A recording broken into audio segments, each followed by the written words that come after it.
Portal. Yeah.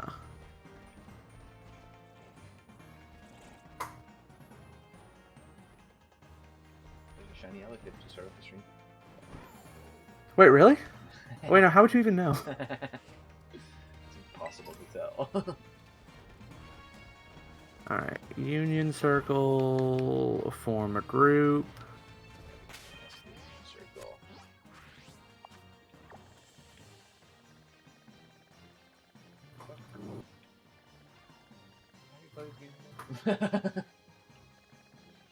Oh my god, I can see your frickin'...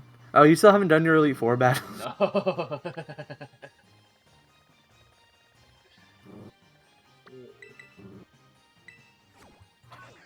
Alright, let's just,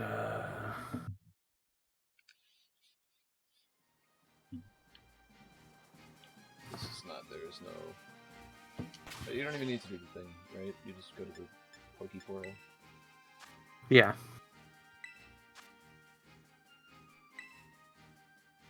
The Poke Portal. You and I poke. Alright, any viewers can join if they want as I read this out, but you have to be fast, okay?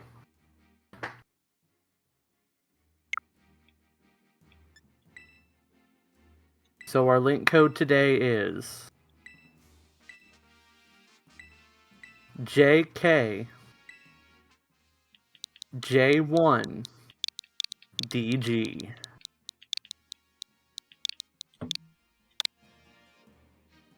Dumb link code. Hello, KP Senti. Hello, Orochi. Gamers. Yo, your chat is popping off.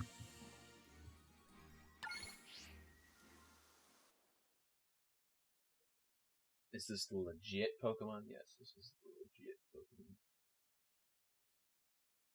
Depends on the definition of legit, I mean. It's not the weird chat one.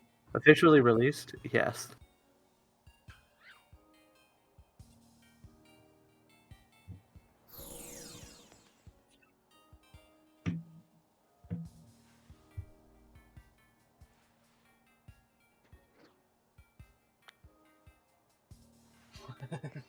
Hey, the characters look in this game.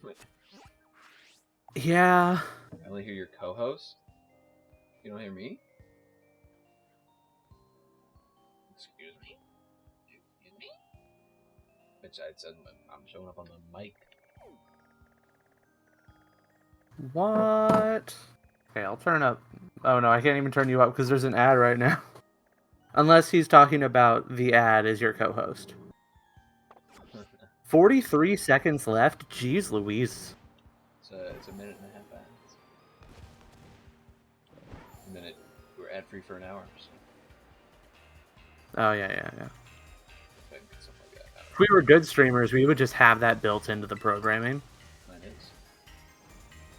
Oh.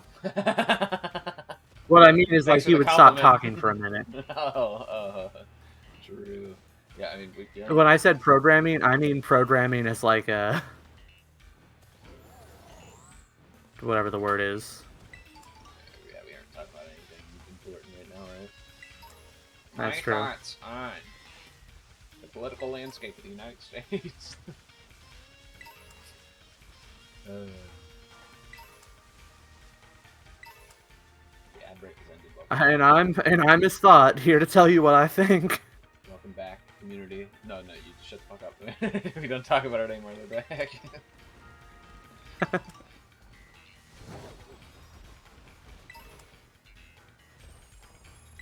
Cory be loud as fuck.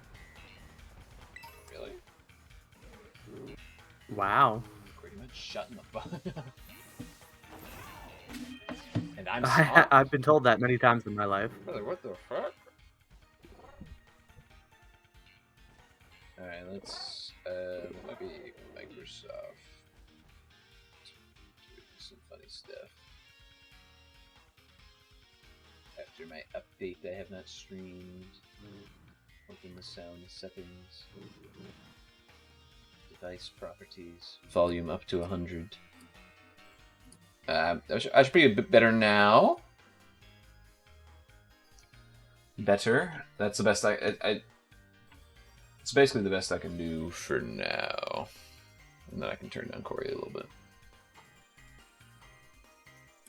Alright, alright, alright.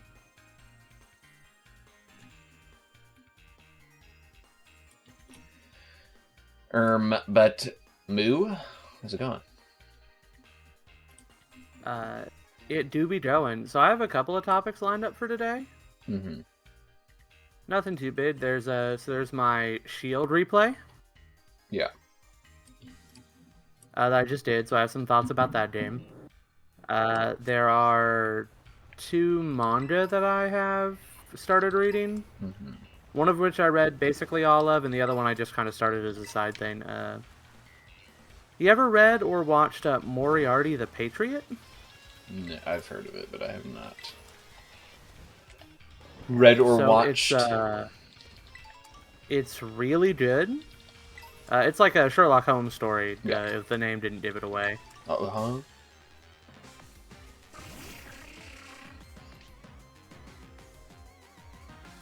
And I incredibly enjoyed it. In particular, like the character of Sherlock in it.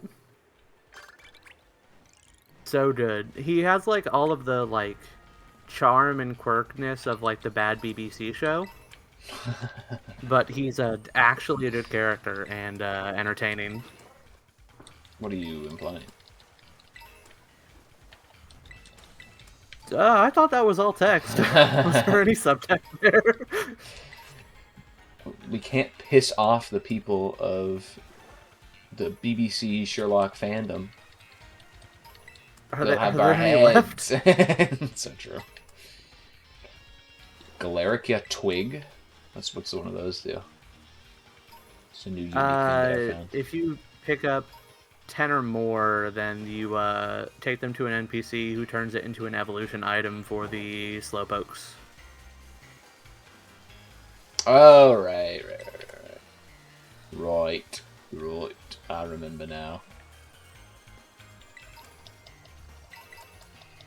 Do you have to show up for this thing to start, by the way? Show up for what thing? 'Cause I came here expecting an outbreak. And there's no outbreak. What outbreak is it? It's a question mark. So that's why I was coming here. I don't know. I'll go to where it is. If it's something from my game, it might be that it won't show up unless I'm here. So let me... Playing Pokemon Shield has thrown off my button memory. Like, you keep on hitting the wrong buttons. Like, is the feet and arms a bike skin like Fortnite? Yeah, it's a bike skin that you unlock by playing the game normally. And every single person who plays the game has it. Yeah, the exact same one. It's, yeah, except if they have the other version of the game, then they have the other one.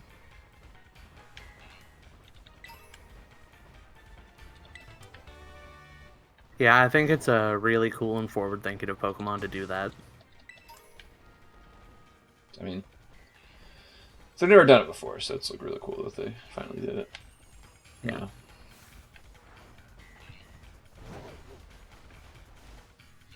Can people without the DLC get traded Pokemon from the DLC? I think so.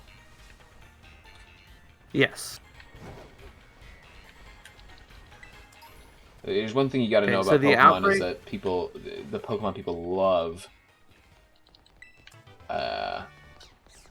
interconnectivity between people and like trading and stuff, so that'll always be guaranteed. Mm-hmm. Not battling, just trading. Yep. Okay, so found the mass outbreak. Okay, there are some out over here in the water for me. What is it? Poplio. Oh, Poopilio. So you can't trade anymore? So I literally just said the opposite. Literally the opposite of what I just said.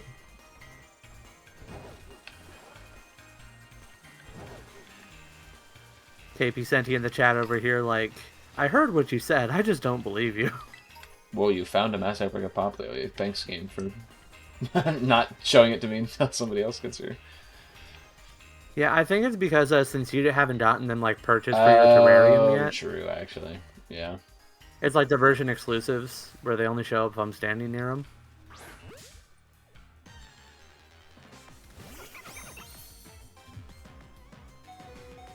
Didn't they get rid of Pokemon Banker? There's no such thing as Pokemon Banker. It's called Pokemon Bank. Yeah, Pokemon Banker is gone. It got replaced with a Pokemon Bank. It got replaced with Pokemon at Home Bank. You got the Pokemon Bank. I think Pokemon Bank is actually still active, right? I think it's one of like the few things that still got its connectivity going. I believe it is. Pooplio. I shouldn't look at my boxes. What are my boxes looking like? What other outbreaks do we I'm have? in the right area. We got a Pyroar outbreak. Chinchino. I forgot I got 2 bronze. You want a Bronzor? A shiny Bronzor, I should say. Sure, heck yeah. I got 2 of them.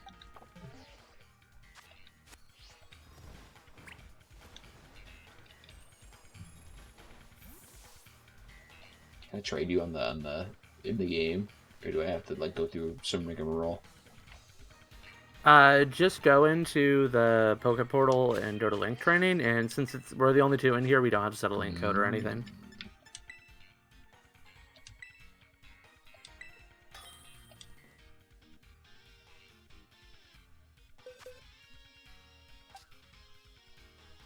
Oh yeah, and then the other manga that I've been reading is Do you want the one with Levitate or Heat Proof?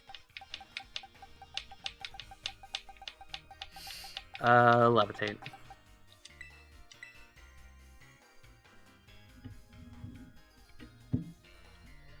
Should say this one has a Steel Terra type and the other one has a Psychic Terra type as well.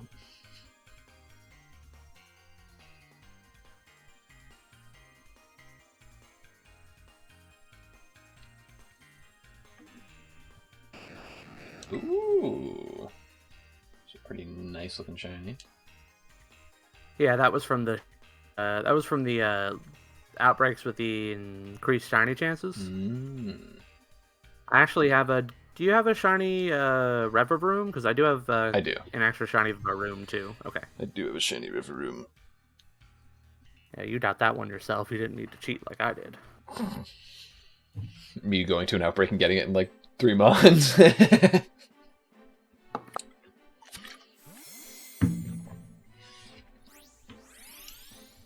Oh yeah, and then the other manga I started reading was JoJo's Bizarre Adventure. Mm-hmm. Boggers. Phantom Blood is doo-doo butter. It looks so bad. You're reading it all from the beginning? Yeah, I decided to just start from the beginning. Yeah, the style in the earlier ones is kind of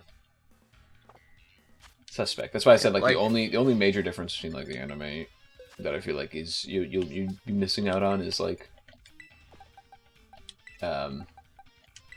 essentially just style changes from the manga.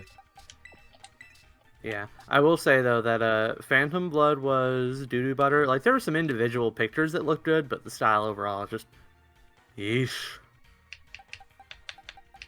But Battle Tendency was incredibly good, maybe even better than the anime version. I mean, here's what I'll say: Battle Tendency, it's not great to begin with. If you find an improvement over another one, you know. And I'm not saying Battle Tendency is like bad. Oh, you never watched the anime for Battle Tendency? No, I watched the anime for Battle Tendency. I loved it. My favorite part so far out of the 2.5 parts I've watched. I forgot you haven't watched like any of the parts. Yeah, I got halfway through Stardust Crusaders, and then I just never picked it back up. And then it's understandable.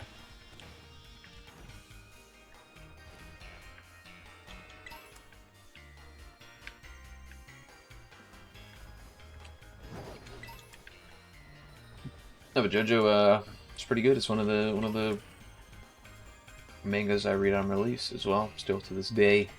It is in its final part. It's one of the classics. Yeah. And its final part is really good right now as well. But also the artwork definitely gets better as the parts go on. Yeah. I will say, honestly, even the improvement between, like, Phantom Blood and Battle Tendency was enough for me to be like, okay. So, I'm, yeah, I'm excited to keep reading it. I don't know if the more modern parts are on there. I know up through part 6 is on the Shonen Jump app, at least. So I know I'll be able to read all that. Well, I'm excited to see what you think of the different parts and stuff. Since you'll finally reconsume the media. Yes, finally. Are there any specific topics you wanted to talk about today? Anything you have on the docket? I mean, there's pinching your brain. It's the standard rollout for me. I got things to say about everything. Fair enough. So, if you have anything specific, you can go ahead. But if not, then I could start with something. Okay. I'll go ahead and start off with my Sword and Shield thoughts. Okay. My first thought that I want to go over is kind of the same thing I thought when it came out, is that it got it deserved some hate, but it got so much more hate than it deserved. Mm-hmm. And I just think the base game is a little bad, but yeah, it's very the worst. Yeah, I think one thing that I said when it was first coming out and I was talking about it that I no longer agree with is that it is poorly paced. Mm-hmm. I do not necessarily think it's poorly paced. I just don't think there's enough of it there. Okay. Which is unfortunately not a problem solved by the DLC because the base story and plot remains exactly the same. Mm-hmm. Unless, I don't know, you decide to, like, after you beat the 6th gym, you decide to leave and then do the first half of the Isle of Armor and then go back to the plot. But that's would be kind of silly to do. Yeah, everyone knows you just rush to the Isle of Armor and don't do anything.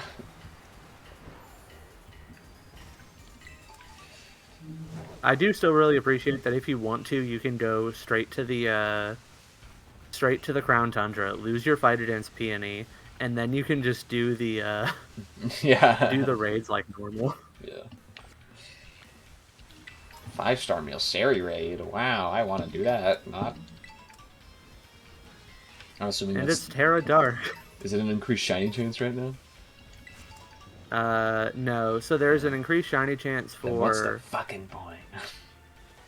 Or no. So there's 3 outbreaks right now that have increased chance for a exclusive mark. Oh. Yeah, and I think you can get Lotad, Finizen, or what is the other one? It's Lotad, Finizen, or some water type from the academy.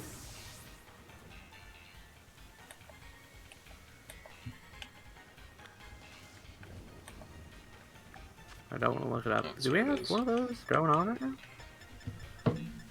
Oh, we have a make a salty sandwich, bro. Oh yeah, making sandwich, making salty sandwich, make a sandwich and it's salty like a sandwich. What is wrong with me? Many things. Do you want something specific or? All 4 of the specifics, honestly. Let's make a number sandwich. 1. But, yeah, so, first thing, I think that the pacing is actually pretty strong in Sword and Shield. I think the only problem is that there's not enough of the plot. I can understand like, it.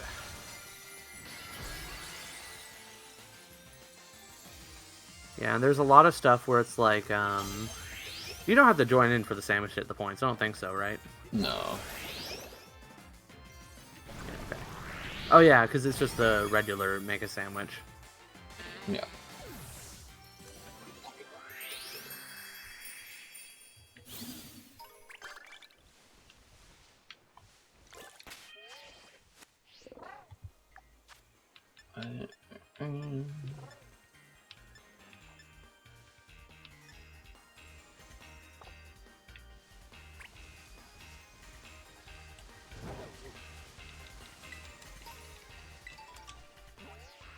What were you saying? But I was like, yeah, sorry. I was reading for a second.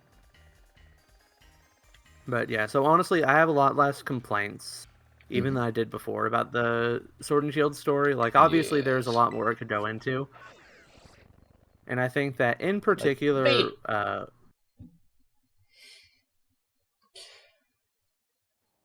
Like, and even like, and this is the problem I sometimes get into, where it's like, anytime I have like something that I say or like an argument I make, I always kind of like couch it against the opposition, like from the get-go. And I think that sometimes that will lead me to like kind of like concede stuff that I don't really need to concede. And in particular, I think that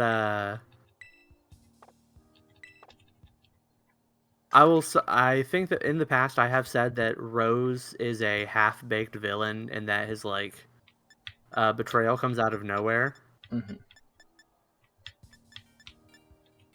Which I do think is incorrect. I don't think his betrayal comes out of nowhere, but I think it's kind of pointless and stupid. Well, I think one thing that like is also like a context that I have now as I'm older and have seen more of the world is that tech CEOs and billionaires really are just like that. How many do you know Like, personally? Like, I've been on Twitter. I know enough of them. by the way, But like, there's we like both got specifically a 3-ingredient sandwich. Do you want to make that? Oh yeah, heck yeah. Where are you at right now? Oh, are you in the middle? Yeah, I'll just fly over there real quick. But like, there's a specific philosophy that a lot of them, that a lot of like tech people talk about and like think about, called like long-termism. Where it's like the basic idea of it is that it's important to plan for the future, and like it's really important to do right now, because if we don't do it right now, then like the future is doomed, type of stuff. And it's like a philosophy that a lot of them talk a lot about. It's like when you hear them peddling nonsense about like how AI is about to destroy the world and so you need to give us money to research it, that's the kind of stuff that a lot of them subscribe to. And Rose, with the way he acts and behaves, is just like so spot on to like that type of philosophy. And having that like real world context a lot more than I used to does put that into perspective. Can I make a picnic in here? I don't know if I can. No, we have to leave, probably. Okay. Back to the savannah. But I think that in particular, I have even more appreciation for Rose as a character and a villain than I did before. I still think that the writing around that final part could do with a bit of work. Yeah. For sure. But I definitely think that,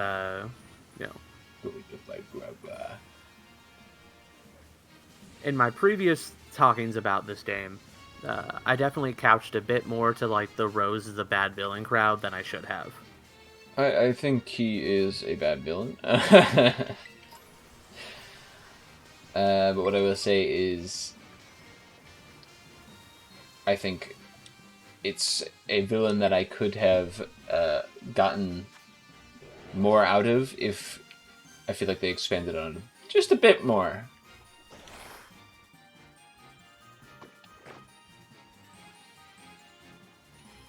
What is this disgusting creature you have in your party? This disturbing creature. She's literally vile, putrid creature. Listen, she's literally just a girl boss.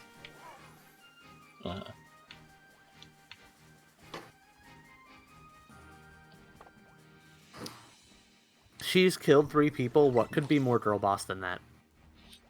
I didn't realize that. I thought I was waiting for you to start a thing. Oops. What ingredients should we come in with? I don't know. It's a little complicated because like we both have to pick a set of ingredients, so we can't just like pick the shiny sandwich.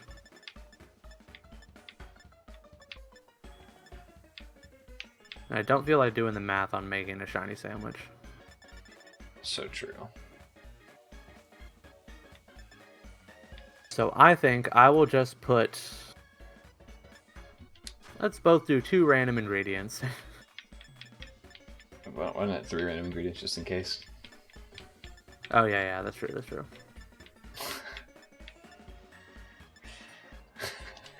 Yo, dude.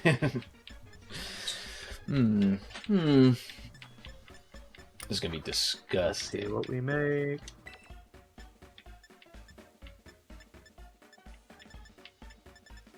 Sure, you know what? Why not? Why not?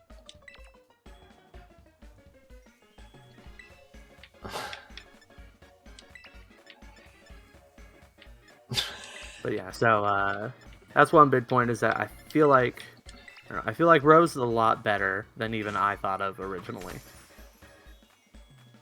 Even if I do still like 100% agree that there could and should have been more.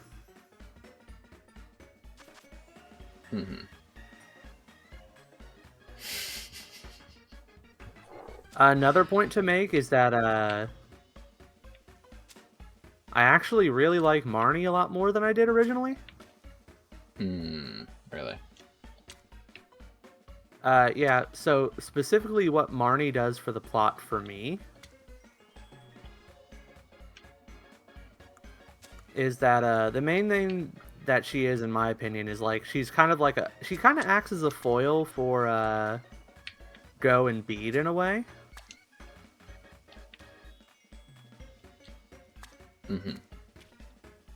Because Go and Bede are so like focused on things other than just like what's right in front of them. This is disgusting. And so, what do you mean? It looks delicious.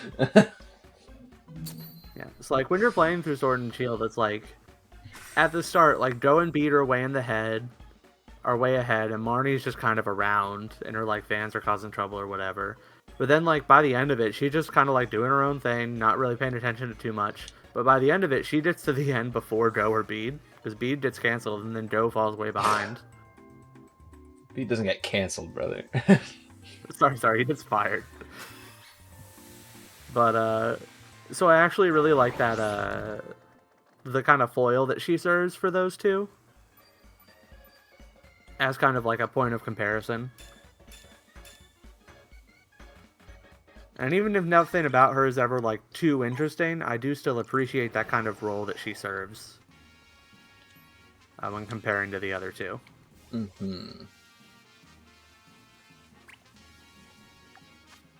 Find 3 Ditto blocks in the coastal biome. Oh yeah, I've actually never found any of those. I don't even know what that is. So, you know all these, like, really artificial-looking blocks that they have set up all around? Some of those can be Ditto. That's funny. I think it might only be during, like, multiplayer that they show up, which is why I've never seen any, but it is really cool. Oh, this is Mountain. I will look around for a few, then. I know Lacey's secret. Do not talk to that guy. That guy is a freak. He is. I love the joke with Lacey in this game. Which is that, like, literally every, like, male in the school seems to have a crush on her. But they go to talk to her, find out who her father is, get terrified, and then leave. Longhorn, Bighorn, or whatever his name is. Yeah, that's the thought. Yep, he's a thought, alright.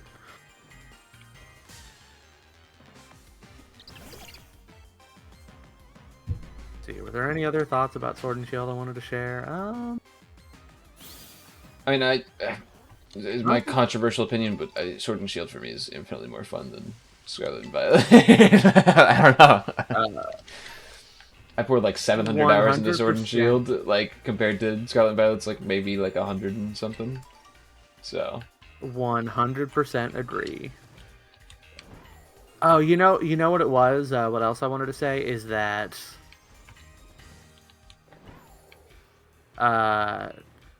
really gives me an appreciation, especially like comparing it to Scarlet and Violet, just how good Sword and Shield is at like framing things with the camera.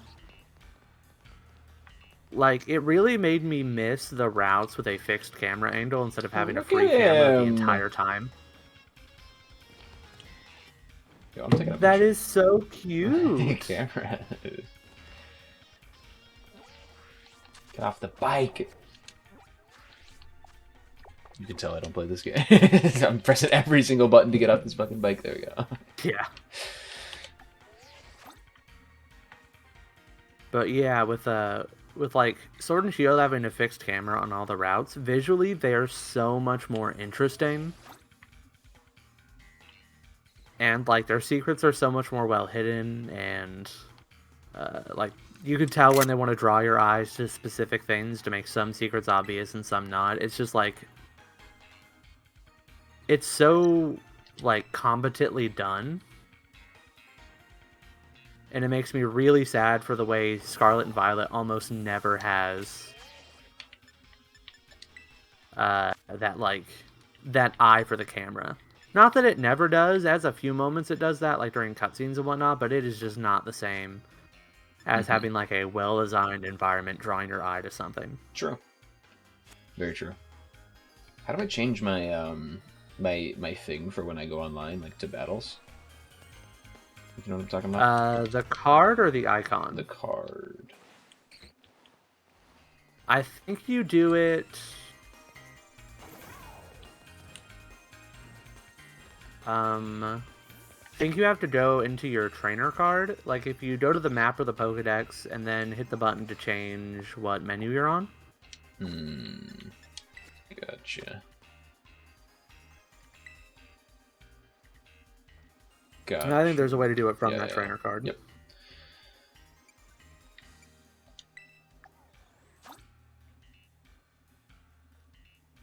Isn't there a way to hide yourself from this thing as well? I think so. Oh, there you are. Can't believe you found the first data block before I did.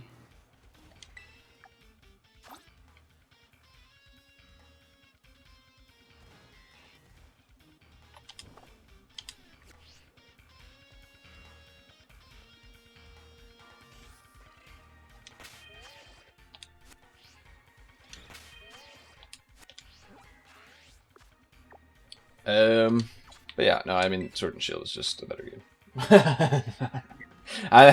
We will take no arguments here. Noah, I have no complaints about the way Let's Go Pikachu and Eevee look. My complaints is that to look at the games, I would have to play them.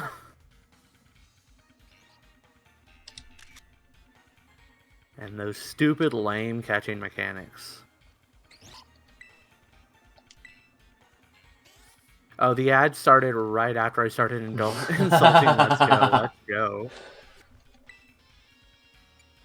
Froakie! This Froakie is so small, I hope it's actually a teeny one.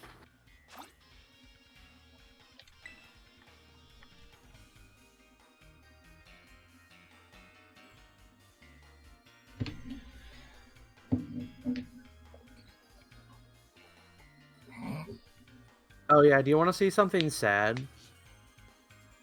See something sad? What do you mean by this? Yeah. Something that is just kind of sad. I just saw something very sad.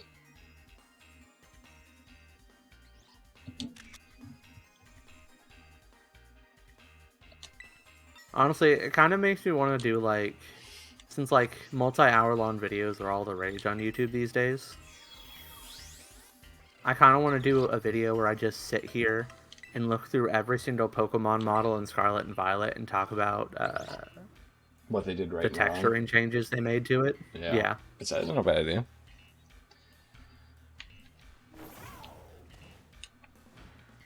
That'd be fun. It would require me to, because the cool way to do it would be to set up a whole, like, have a living dex done in my game and go through them one by one as I send them out and talk about it. That would be the cool way to do it. Or I could just look up all the models one by one somehow. That'd be the lame way to do it. You're saying, like, go into the game and, like, find them?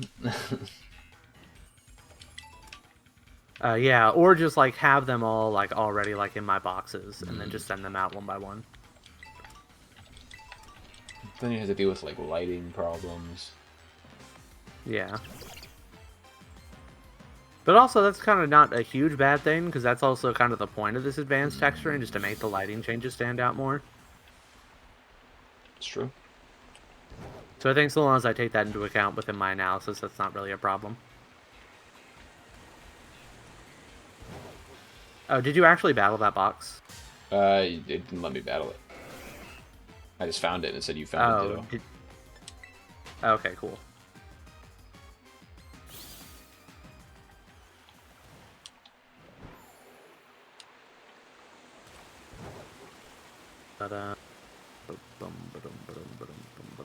Wait, are all these blocks as Ditto? Are we walking across corpses? Creepypasta time. On my theory today, on game theory. Oh yeah, but I will show you something very sad next time we are next to each other. You know what I found out that's sad recently? What?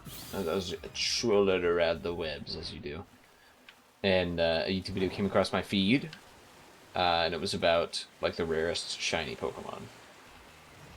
And I already know a few that are, like, you know, like, catching Celebi is, like, a 1 in 8,000, and, like, Poipole, you gotta trade for it, and it's annoying, it's, like, 1 in 4,000, like, some of those ones. What I expected, though, was there to be, like, a, like, some kind of calculations for, like, the, like, unique Sinistes and all that kind of good thing. Turns out, you can guarantee to get, like, in this game, Scarlet and Violet, you can guarantee to get, what are they, the fucking outbreaks? That are guaranteed, like, legit versions of them. So you can just get outbreaks that are, like, the real ones until you get a shiny. And so it's, like, a guarantee. And I was like, oh, that's... Also, stand still for a second. Time to show you something sad. I don't see you there. I'm coming. Ah. Oh yeah, I forgot you can't fly freeform yet. Alright. Look at this. Yo. What's so sad about it? Look at his feet and his bushes. They're textured like clay instead of like glass. Or like brass, I mean. Like glass, yeah. I get you. Like, what a missed opportunity. I love the texturing on his arms, though. Yeah, I like the, or like on the gold rings he has. Yeah. Pretty good. Yeah, I really hate that they decided to make the green look more like a clay or something modeled as opposed to like actually being organic growth.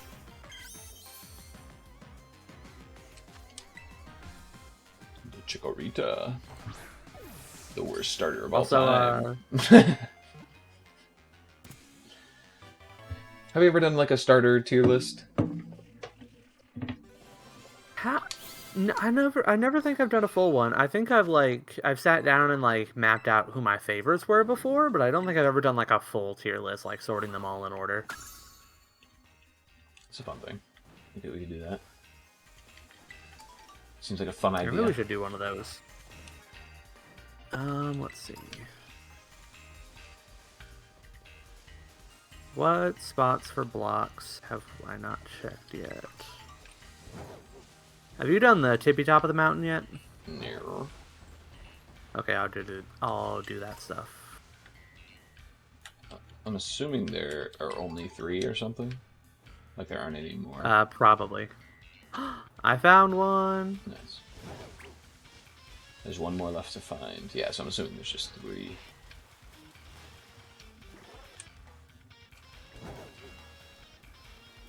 I've been kind of scanning the perimeter for a bit.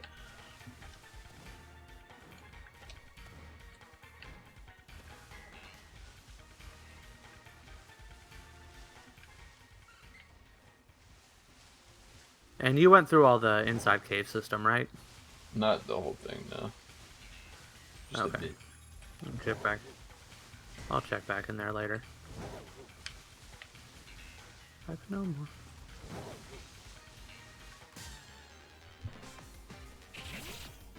Snivy tier and everything else. Actually, Chikorita is... Yeah, you're right. Snivy would be at the bottom.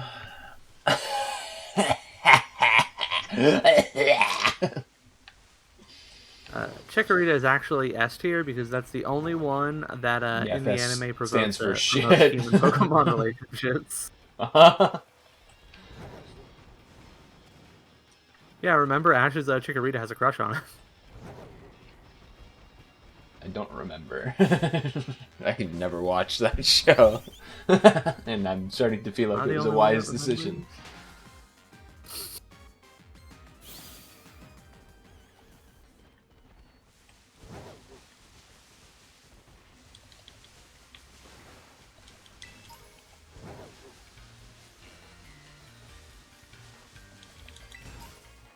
Well, also, fun fact, the main competitive team I've been using for the past few weeks has been Regigigas.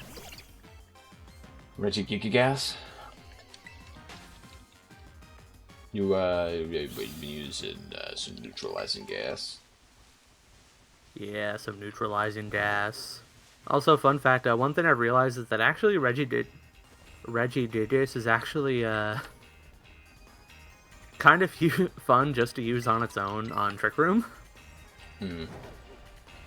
Because it's like you have a really slow mon for while Trick Room is active, and then by the time it ends, if you don't have Weezing on the field anymore, by the time Trick Room ends, Regigigas will probably be awake.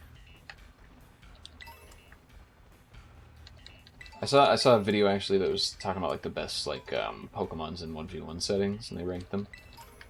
And Regigigas was surprisingly high up there. Not a bad mon. Oh yeah, because nowadays Regigigas it can do like sub protection antigens to get through its timer.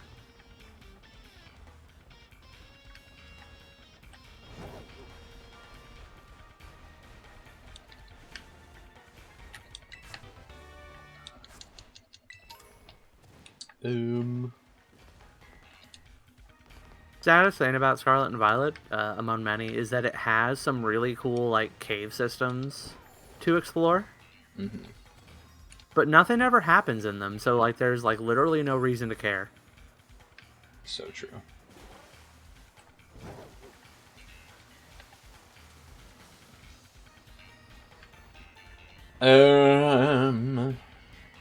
So we're done talking about Pokemans now for now.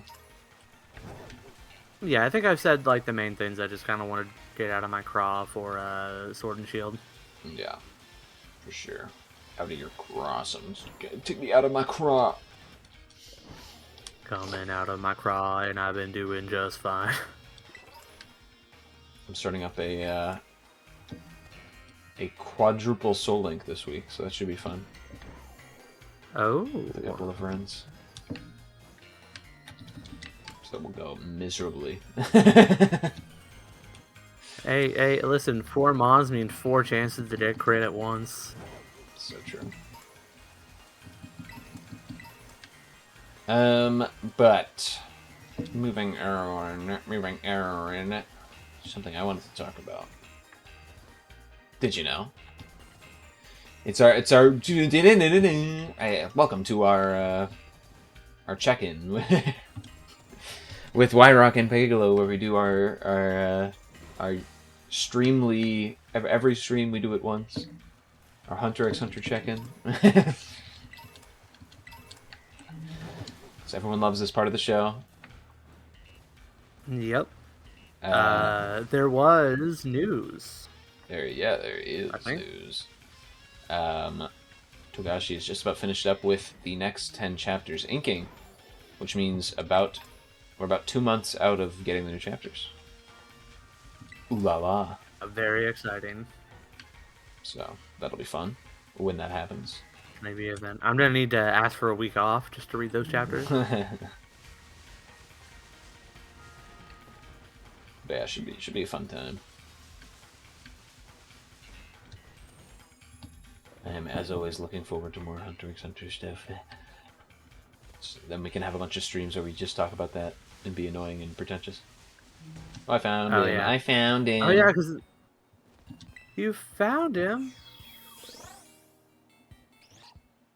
He's over by the lady. He has a crush on her too, apparently. I didn't even look. I looked over there, but I did not actually look on top of the thing. I saw it. I saw it on the side of my eye, and I was like, "Wait a second. What if he's like in the area?" Oh, you know what? To be fair, this is the first time we've ever done this, so like that is knowledge for tomorrow. So true. Emotional tomorrow, not literal tomorrow. A lot of BP-ness, though. You know what I mean?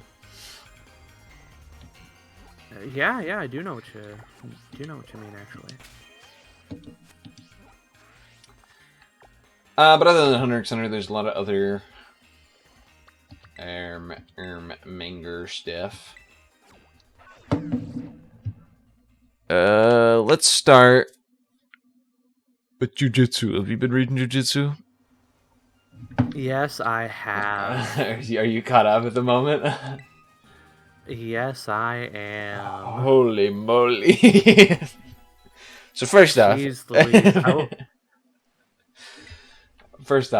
Toto coming back with a musical instrument strapped to his arm so that he can activate his ability 50 times a second is fucking amazing. I love it. So good. I was I've been thinking for like since the end of Shibuya, like when is that boy coming back? It's incredible, and the fact that he's basically just been behind the scenes saving everyone the whole time is really cool. Yeah. And I think it's great that it was kept a secret from us, the reader, because it had to be kept a secret from Yuji just in case you could leak the secret. So yeah, I really like that, and the other thing that I really like is the return of Gojo. Yeah, so that's another thing that made my family upset with the manga. Yeah. Because of Gojo's return? Return is a strong one. Listen, he did return in some form. Yeah. I will say, I do... This last chapter was... in a series known for its heartbreaking chapters, probably one of the most heartbreaking in my opinion. Mm-hmm. Which I think is saying something. Fair. Yeah, really interesting to once again start to get to the point where Gojo's flaws are coming up. Mm-hmm. I was like, we haven't really dealt with Gojo's like flaws as a person since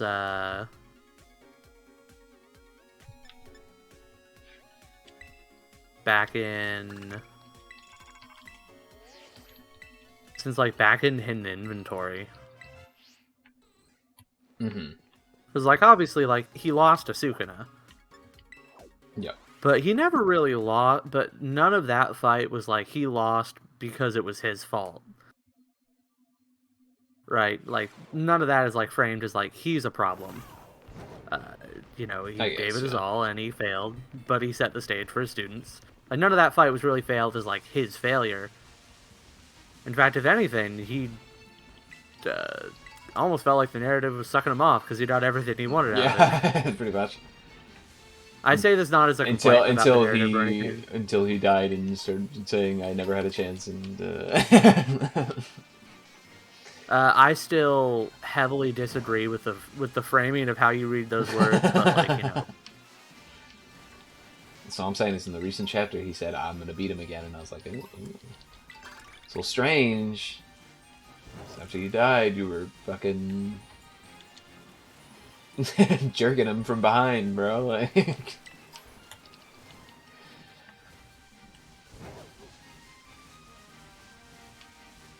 But so yeah, this chapter was just heartbreaking. Yeah, and I think me. It's a really interesting look at Yuta as well. Yuta is probably my favorite character. There's really nice backstory. He's really interesting. He's a fun guy, fungus or otherwise. And I just think him taking that mantle of the monsters is very nice. Yeah, and it's like a really good example of like what is Dojo's failure as a person is that he never lets anybody in, really. Yeah. Which is kind of the difference between him and Yuta, and you know, we have to see where it eventually develops to. But the fact that Yuta has, you know, those big friendships with a couple of people. Yeah, unless, of course, in seeking to be like Satoru Dojo, he ultimately casts those away. Who knows? Or, you know, dies because of it. Yeah. Because we don't know what's going to happen. Yeah. It's so tragic. The fact that everything is happening.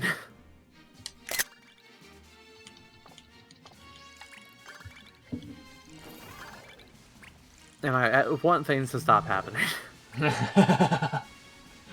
Just end it already. No more things to happen, please. I mean, it's coming to it. It's coming to a close. I'll say that much. I don't know how many chapters are left, but it feels like every day it feels like it's coming closer. Yeah. Another. Is something else I want to say about this?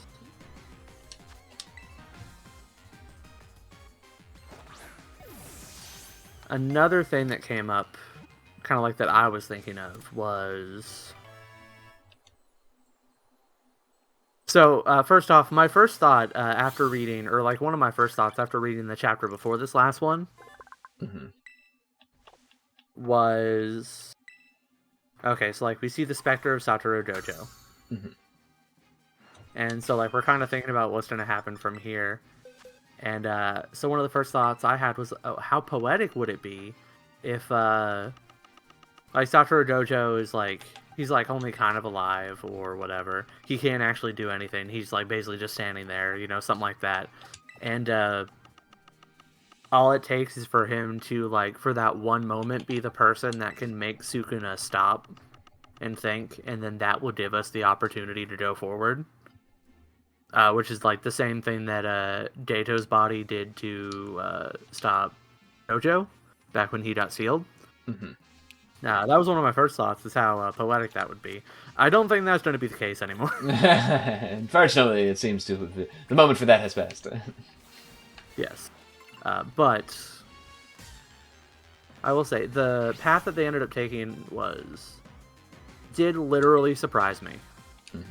Like, I was floored. Yeah, no, which I think is really impressive to say that it's still doing that to me. I was definitely impressed very much when that was revealed. I was like, oh, okay, oh, I see the okay. I was very impressed by it. Yeah, and even outside of that factor, I think that chapter was also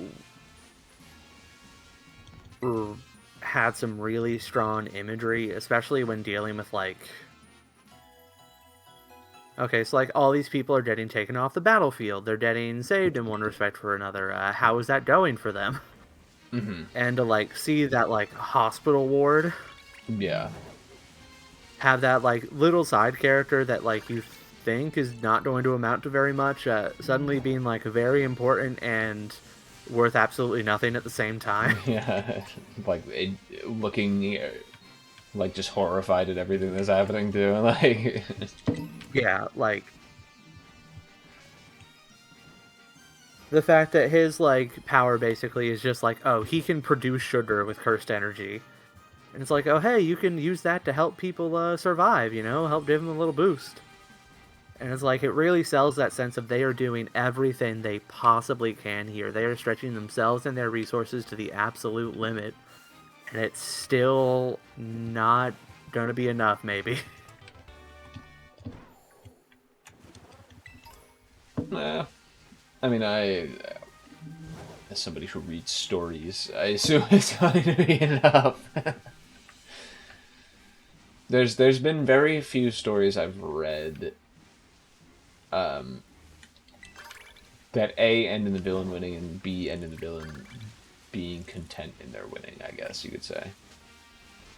Oh, yeah. Like, I'm not saying, obviously, that, like, I think in the end they're gonna win. I'm more talking about just, like, how the scene reads. Yeah, sure.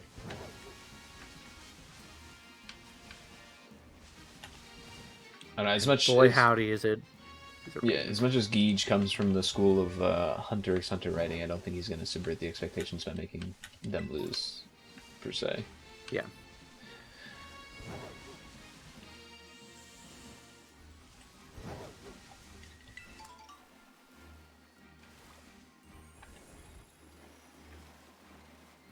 It's really good.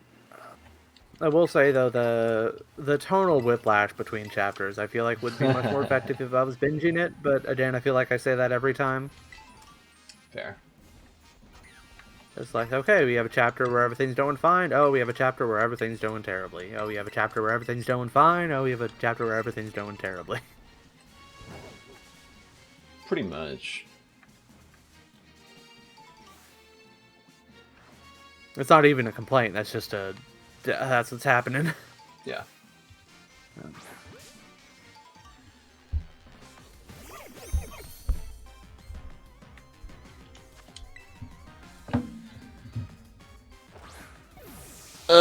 But... Yeah, no, Jujutsu Kaisen. Just good. Just good. It's still good. Believe it or not.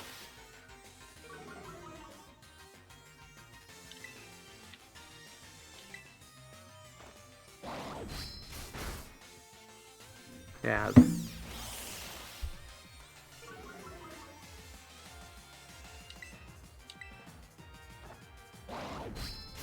Scarlet!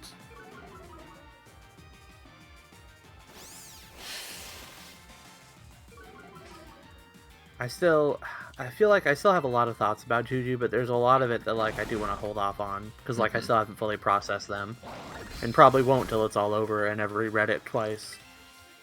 True. I've already felt the pull to reread, like, the JoJo fight from the beginning. I just, I'm trying to hold off a little bit. Yeah. Already read through it twice. And I've already read through the arc that we're in right now twice, so... Yeah.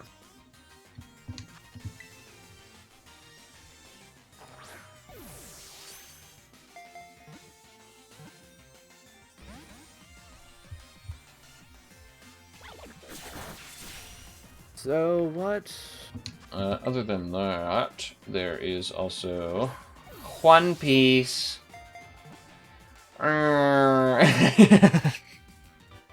It's still happening. I want to make a bet. How many more chapters do you think we're gonna get? Vegapunk rambling. 7, I'd say. It's the worst part is, it's Vegapunk rambling. Do you remember when I complained about how the fact that we didn't get to see the world react to Luffy becoming like a Yonko, essentially? Uh-huh. And I was complaining about that, and it felt like, you know, the monkey's paw curled. And now Vegapunk will say one sentence that is something that we all, like, as readers, already know. And then it will just cut to 15 pages of people reacting, going, "What? No! Huh? Huh?" and half of them just going ... and looking at the screen. And I'm like, I just want it to end already, please. I'm so fucking sick of it. No. Every scene with Zolo and Jinbei though is going great. It's just them running. You can tell me they're on a fucking treadmill, bro. Like, I'm just tired of it. I'm tired of it already. This is the same. This is the same fucking arc where we had one of the best flashbacks like of all time. We had a great cutaway to Marajulis as well. A great bunch of chapters off the island, and it still might be what like the arc that I might be the most annoyed of every single arc. Like, Yeah. it's so fucking annoying. Why couldn't he just say the important shit like at once, and then we get the reactions of the whole world at the end? Like after, like even if he has multiple shit to say, and some of it's stuff that like we already know as readers, but the characters need to know, so he needs to say it. Fine, but do it like in 1 or 2 chapters, and then have the rest of the world react in the next chapter. Why does it have to be he says a literal fucking sentence of shit that we already know, and goes.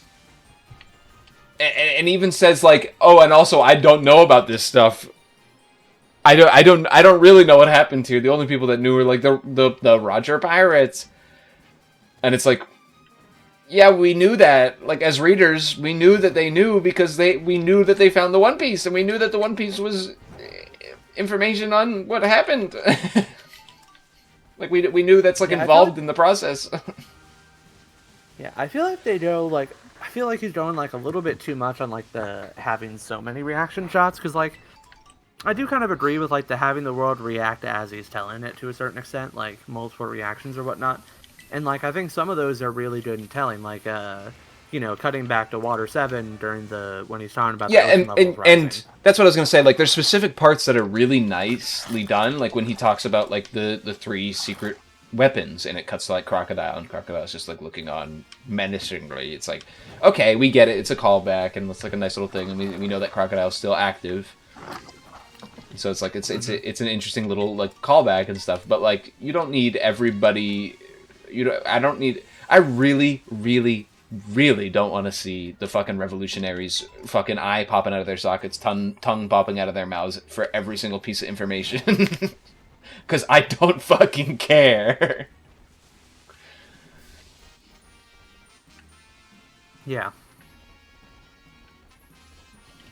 I might be alone in this, but the Revolutionaries are the most unendearing characters in the whole series thus far. They've done nothing to endear me to them. The only one who has done anything is Sabo, and the reason why is because Oda wanted to still have Ace in the story, but still wanted to have the moment where Ace dies.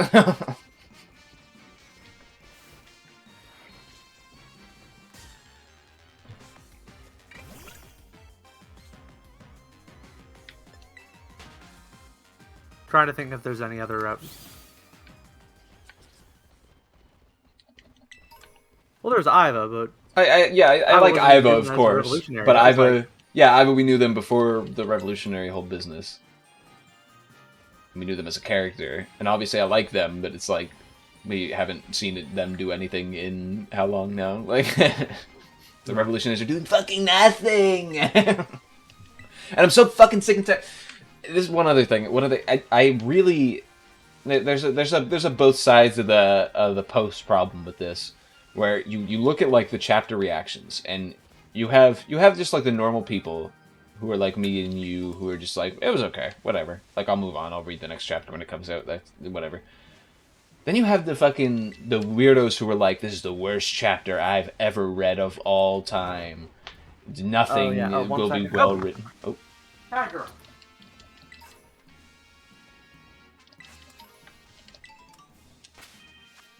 That reminds me, I gotta get the Magnemizer from here.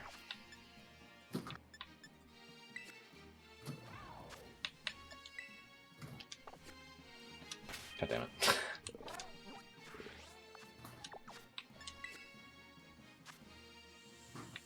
Welcome back, my community. I'm going on a bit of a rage post.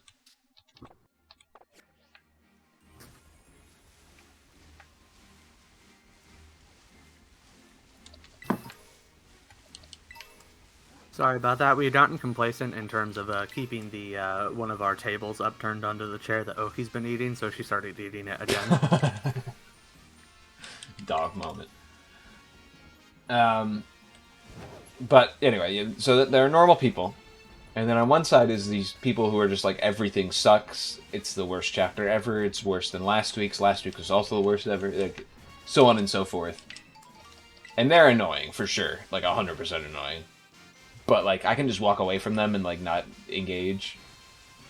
The people that really fucking get me are the people on the other side that are like, actually, it's a perfectly written piece of art, and Oda can do no wrong, and the reason why, you know, like, the revolutionaries aren't doing anything is because, you know, they have to build up time, and, you know, they have to be right when they strike. They can't just start, you know, do anything at any moment. And also, like, the reason why we're taking so long with this is because of this and this and that, and it's like, no, shut the fuck up. And those people are more annoying to me because it's like they're like almost there. It's like I can almost agree with you to a point that it's like a very well written piece of art, and like, but like, because I wouldn't be talking about it if I didn't like it, you know. But it's like, yeah. I can almost agree with you to a point, but like you have to take back you have to take off the rose-tinted glasses and look at it from like a perspective of like an actual like week-to-week art piece and be like, well, hold on a second. There's some stuff that it does that's really fucking dog shit. You know? Like, I love a lot of One Piece, and this is not the shit that I love One Piece for. Mm-hmm. It's like, if you don't have complaints about One Piece, it's not that it's a perfect piece of media, it's that you need to be a little more, you know, media sensitive, I guess. And I'm not trying to, like, if people love One Piece and they don't find issues with it, you know, good for you. I'm glad that you're gonna have that. But, like, also, like, you can't go out and be like, there's nothing wrong with it. Anybody who says so is wrong. Yeah. Like, there's a lot of things wrong with it.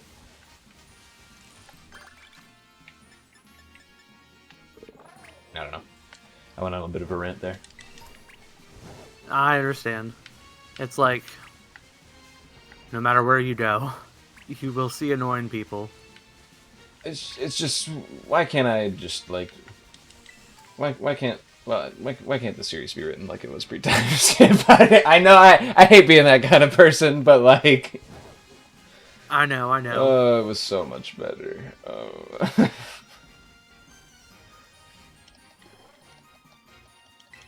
I feel you.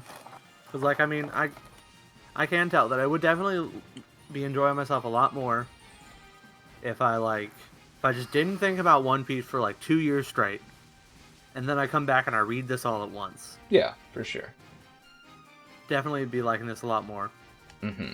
I can also tell that I do not think I would be liking it more than, like, Skypiea. For sure. Yeah, I think if you could just binge through, like, the old man having a fucking episode where he fucking can't think clearly, then yeah, I think it would be more manageable. I fucking hate Vegapunk. Actually, this one arc has made him my least favorite character in, like, every form. Like, there is no redemption for this fucking asshole. I hate him so much. From a meta standpoint, from an in-character standpoint, I just fucking hate him. I don't like him at all. The nerve of this motherfucker to like be like, oh, I made something. Like, he's trying to do like an Oppenheimer bit with him, but it's not like, he doesn't feel so real life Oppenheimer. The dude wasn't delusional about the fact that what he was creating was going to be used to kill people. Like, the real Oppenheimer wasn't thinking that what he was making wasn't going to be, like, a peaceful solution. He knew it was going to be used to fucking kill people. The issue is, after he made it, he said, well, wait a second, maybe I made a mistake. You know what I mean?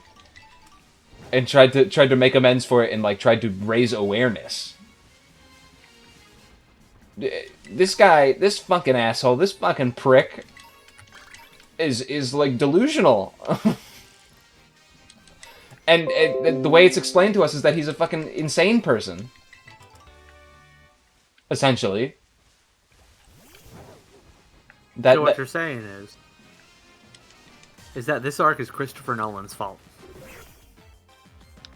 And that he should pay.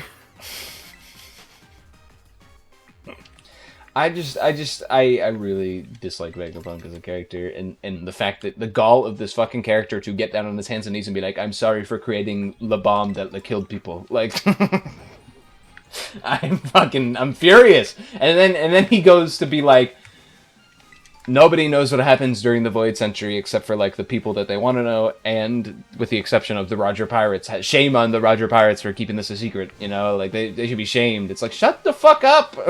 You're such an annoying piece of shit. I hate him so much. Like, and I don't even completely disagree with him that the Roger Pirates should be held responsible for keeping it a secret, but, like, also at the same time, we don't know what happened on the island. We don't know what kind of information we can garner from it. We don't know what they kept secret specifically. Yeah, there's a lot that we just don't know. But what I do know is Vegapunk is an annoying piece of shit, and I don't like him. I actually least favorite character in the whole series thus far. Congrats, you surpassed my old least favorite character, which was probably like Rob Lucci, to be honest. I don't like Rob Lucci, but you know, at least I haven't thought worse of him from his recent outing. Is all I can say. And honestly, you know what? There is one other thing I wanted to mention. I don't like Stussy at all as a character. I think she's completely fucking pointless. But she had a character moment. She had a character moment where one of the Vegapunks was like, "You're a real human after all, Stussy." Yuck. Like, it was kind of ham-fisted. But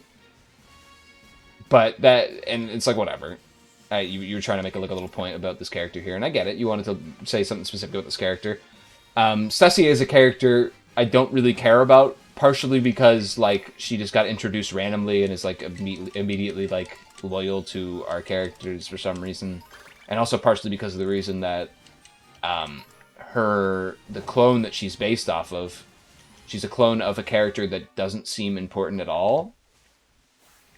So it's like, why would I care? I don't know. Like, it's kind of reductive to say that, but like, it makes me care a little bit less. But obviously, he had a plan with this character, and he kind of executed it here, and we can see it. So that's not my issue with the character in the scene itself. Like, it's whatever. He wanted to tell a little story, and that's fine. My issue is, so Kaku is there, and she like wants to free Kaku and let him out, and we see Kaku, and he's kind of like reacting like he's kind of sad, a bit forlorn, and like he feels for this character.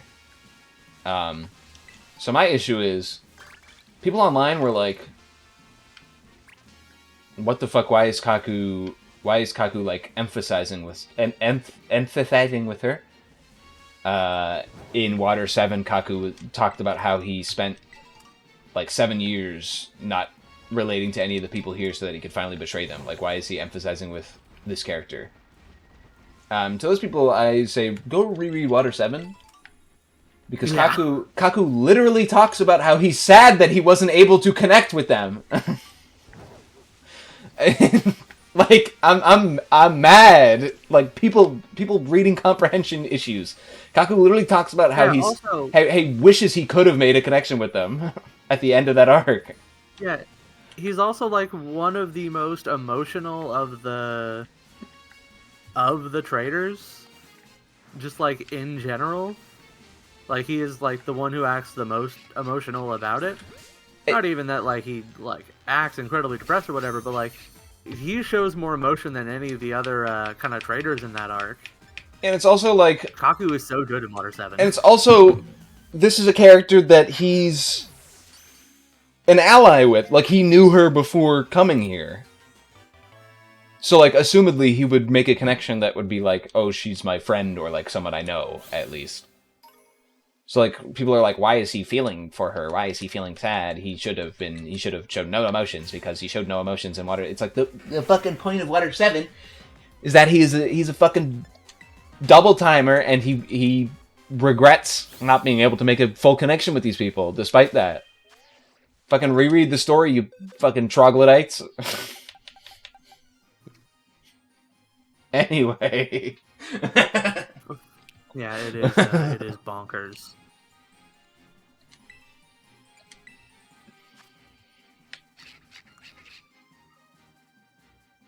People are insane. I will say I did really like that scene with Stussy and Kaku. I really liked it. I think that I don't know. That also partially is definitely just how much I like Kaku. Yeah, I know that Kaku's a good character. I'm like actually like fucking Poison Dark, by the way, is the type of this mod. It's I got the silhouette. It's incredibly obvious. Anyway, race you 2-1. I don't have the silhouette, so I don't know what it is. It's incredibly obvious. It's an incredibly obvious silhouette of a Poison Dark type Pokemon. I'm heading to the coastal biome. Like my brain's I just did like not sandy need to gas. the typing. My brain's just like sandy gas, bro. Like what? Sandy gas is the Dark Ghost type. I know. That's why I'm like, fucking what's Poison Dark? Oh, Quillfish. I'll give you a hint. I'll give you a hint. Actually, you know what? The fact that it's a obvious silhouette doesn't actually tell you anything. It's a Alolan Muck.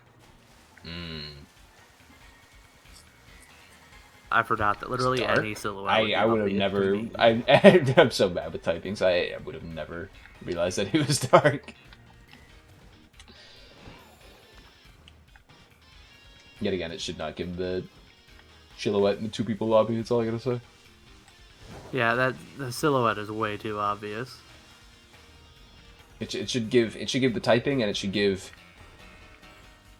like the, what is it called?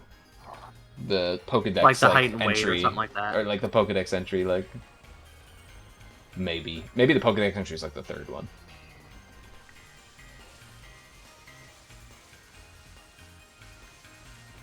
Which fuck are you, Alolan Muck? Are you kidding me? Are you catching one right now? There was one right here. I threw the ball at it.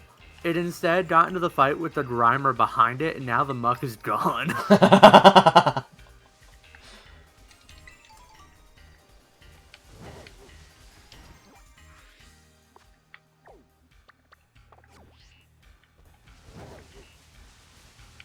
Oh, I'll get the Terra one, because I know for sure where that one is.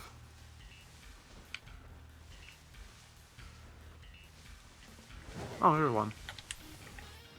Damn.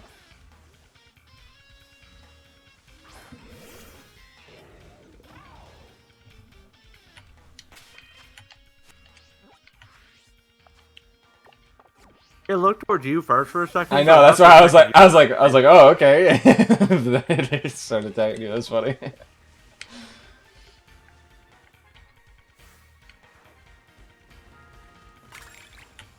Wow, what a mystery.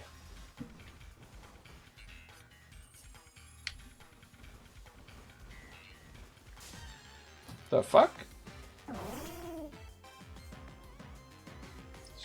We did our 600 points. Faded into distance in front of me.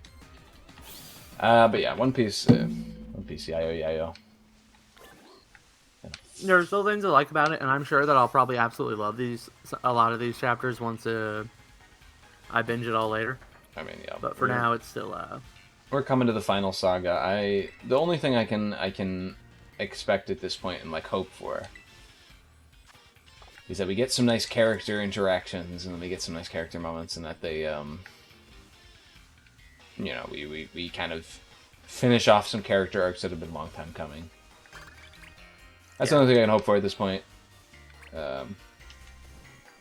One Piece is still like competent when it wants to be.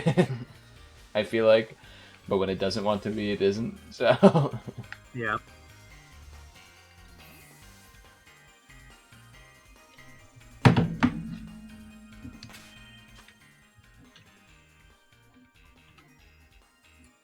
I'm in a battle. You're in a battle? Yeah. I can see you walking up to and staring at me. I was alt-tabbing to do something else, and I thought I'd just walk up and stare at you. Oh, okay. Okay. I wanted to look for... Is there anything else that you read that I read? Or watch that I watch? Hey, okay, so, like, here's the thing. I don't know if I have to get down on my hands and knees. I don't know what I gotta do. You really need to read Vinland Saga, bro. Listen, it is... I have it downloaded onto my computer. I just have to get... so fucking good. And it's about to end. It's literally at the final, like, confrontation of the final arc right now. Okay, yeah. Listen. I have it downloaded onto my computer. I've had it downloaded for months. I just need to figure out the manga app that it wants me to use. It's so fucking good. Every arc has a point, has a purpose. Every character has a point, has a purpose.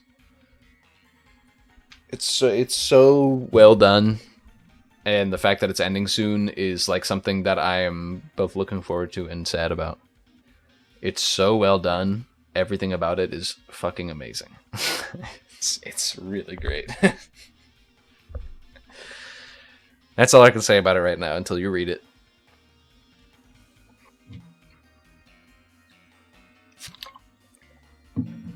Yeah. No, I mean, like, this most recent chapter, I literally, like, read it and was like, I really wish I had someone to talk to this about, because it's so fucking... I just love when an author writes characters with an intent and purpose, and the characters follow through, and they follow through an arc even if the audience doesn't want them to do, and, like, they just do what the character does. It's so well done. It's awesome. It's amazing. Other than that, you don't read or keep up with Spy X Family, though, do you? No. I have a... I don't know. Did you watch the Spy Family movie in theater? No. I'm just a reader. I haven't even watched the anime. Oh. The anime's really good. I actually still haven't read through what I've watched in the anime yet. I don't know if I'll ever dip ahead of the anime. I've thought about it, but I don't know. Thus far, Spy X Family is like showing a masterclass in character writing. It's really well done thus far, so I can very pleased with what they're doing so far. I can definitely believe it. I do love Spy Family. Oh no, you know what? I should start saying Spy Family the way I like to say Hunter by Hunter. Spy by Family. Spy by Family.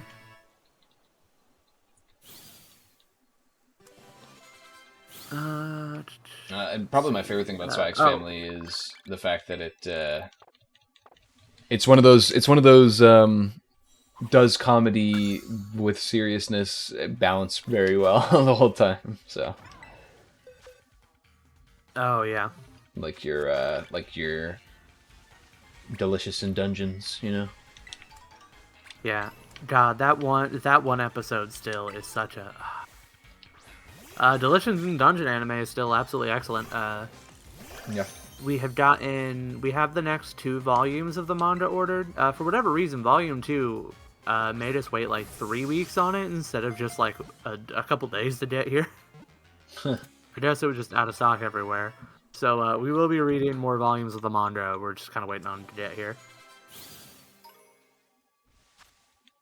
It's very good, like I said before. It's my favorite in a while. I think it might be. Yeah, it's like top tier. One interesting thing. So Izutsume, I think maybe my favorite and least favorite scene of the entire anime so far has been when Laios is being restrained as he says that he just wants to know how many nipples she has. Absolutely amazing moment. Also, funny thing is that I think the anime made that scene less sexy. Really? Because in my experience, the anime I feel like bumps it up a little bit, like the scene where Marcel and Leia's sister are bathing together. Everyone apparently thinks they're gay now because of the scene in the anime. I was like, it did not come across as that. It did not come across as that in the manga. Who on earth would think that scene is what makes them gay? I will admit there's something there, but it definitely does not come across as strongly in the manga as it does as people are saying it does in the anime. So yeah, I will say that for me personally, I am 100% on the gay Marcial and Fallon train. But honestly, that scene is not why. The whole point of that scene in the manga was to show that Marcel was like way fucking overworking herself.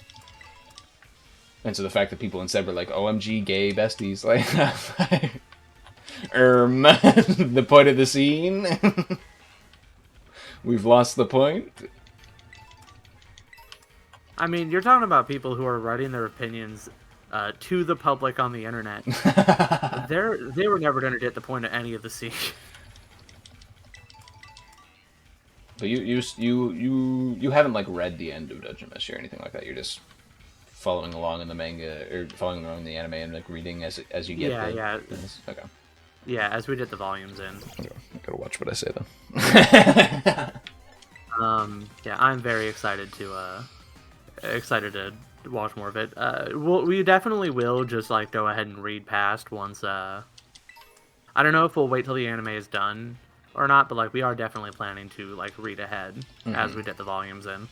Yeah, I don't know how. I know the anime's pretty far, but I don't know how far the anime's gonna go. If they're gonna stop for a bit, or if they're gonna like just send it. So the anime. So we just had the fight with the Griffin, and I think next episode will be when Senshi gives his full backstory. Oh, okay, you're pretty far into it then. They'll probably go the whole way then, I assume. Yeah, we also just found out what I was already spoiled on, which is the first thing I ever knew about Dungeon Meshi is that Chilchuck has a wife and kids. Literally, that is the first thing I ever knew about Dungeon Meshi. It's a funny moment. But also, I have a friend on, like an online friend who absolutely loves Chilchuck. Mm-hmm. So I've known that fact for a long time. I mean, yeah, all the characters are great. Chilchuck has a lot of funny moments involving that, is what I'll say. Yeah. We also have... get ready to read it, to finish it. Yes. I'm a little nerd about it. In addition to Dungeon Meshi, we also have... are you watching Konosuba? No. I have been thinking about repicking up Konosuba in manga form. I hear the anime is very good at the moment. But yeah, incredibly good. Something pissed me off about Konosuba, and I just kind of haven't gone back. So, was it the movie? No. It was something in the manga that like hadn't been reached yet. I don't know. I feel like I talked to you about it at one point, but like a long time ago. Yeah. I've forgotten. Yeah. You know, we actually have the entire Konosuba manga and the light novel set.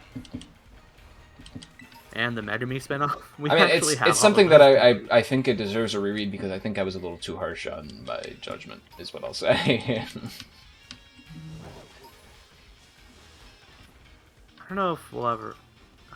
To put it in perspective, it was me mad at some character growth that I felt like wasn't deserved because the whole joke of the series was in antithesis of said character growth, so...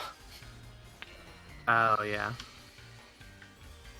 It rubbed me the wrong way, I'll say. Very fair. But I feel like it's worth a reread because it is like one of the funniest anime mangas out there. I will not deny that. It's so funny. Literally the worst thing ever in the world. I had to get up and leave the room several times. One challenge of me and my wife watching anime together, especially comedy anime, is that I get secondhand embarrassment really bad. Like, I cringe so bad. Like, I need to get up and walk around and like press pause and then like leave. Like sometimes it's so bad. Like I literally have not finished Maji. I got 200 chapters in, put it down, and will probably never pick it back up. Because Alibaba is so stupid that I believe I will never finish this manga. Like, it gave me secondhand cringe and embarrassment so hard that I do not think I will continue it. Anyway, so I do get that very bad. So it can be very annoying to my wife when we're in the middle of watching something, and I'm just like, I have to go. We have to press pause. But yeah, Konosuba, it's incredibly good. Hard watch.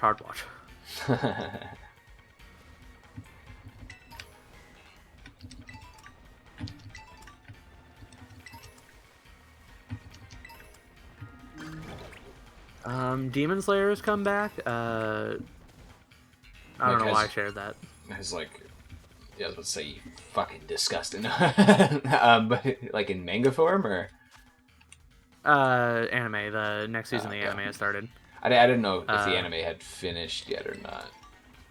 No, so it's so there are two arcs left. There's the Hashira training arc, which there's something about the anime that's incredibly funny.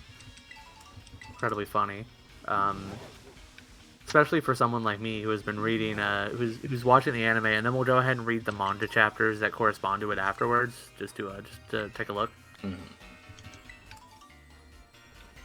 But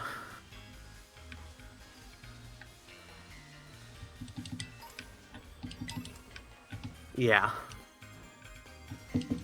it's incredibly good. I will say that, like, in my personal opinion, I think the harshest difference in quality between an anime and a manga ever that I've seen. Yes. The anime is so fantastic. The anime is so a million times better. Listen, I'm like, not shockingly. I'm not trying to insult it, but like, it would be a footnote on the history of any manga if it wasn't for how well the anime is. Yeah. Especially because, like, when you're looking at the manga, the writing doesn't even get good until, like... It's like, the writing gets better. I wouldn't even... I don't know. It gets okay. I would say, like, the moment Rengoku dies, and I can't really say for sure because I've never just read the manga. I've always had the anime first. But, like, the writing in the anime didn't even feel like it ever got good to me till, like, literally the moment Rengoku died. Or, like, the moment that fight starts. It's because it's not, like, horribly well written. Like, I put it in my mind, it's the same space as, like a Doro Hey Dora. Have you ever watched that?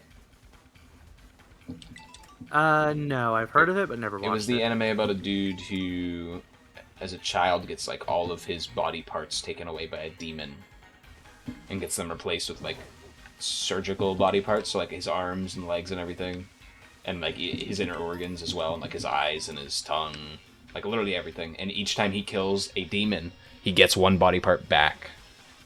So it's like each time he kills a demon, he'll, like, get, like, one of his eyes back, and, like, he'll be able to see out of it now, and, like, it's the whole draw of that. And it's like it's a not well written, but it's like an interesting, like, little story about a character. So it's like it's an interesting little story. And I wouldn't call it, like, the best well written thing, but it's still, like, a really good read, just, like, for an afternoon or two, or, like, a good watch if you want to, like, just sit down and watch it. and obviously the premise is like kick ass. So it's like, I put it in the same league of that, where it's like a good, premise, a good like story in a sense, but like I wouldn't say like the writing's great.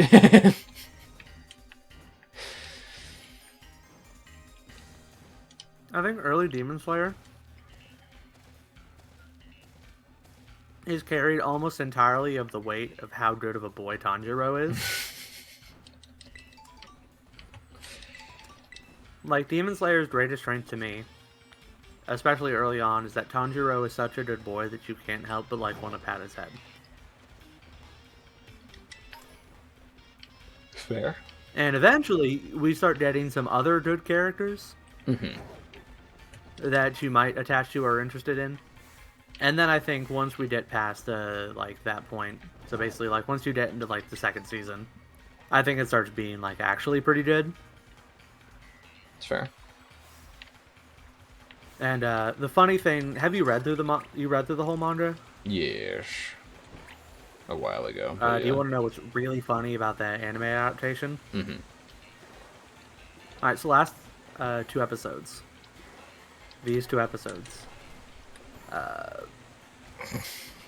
Last week's episode took about a page and a half. Like the whole episode was a page and a half? Yeah. What? And this episode? 2 pages. What?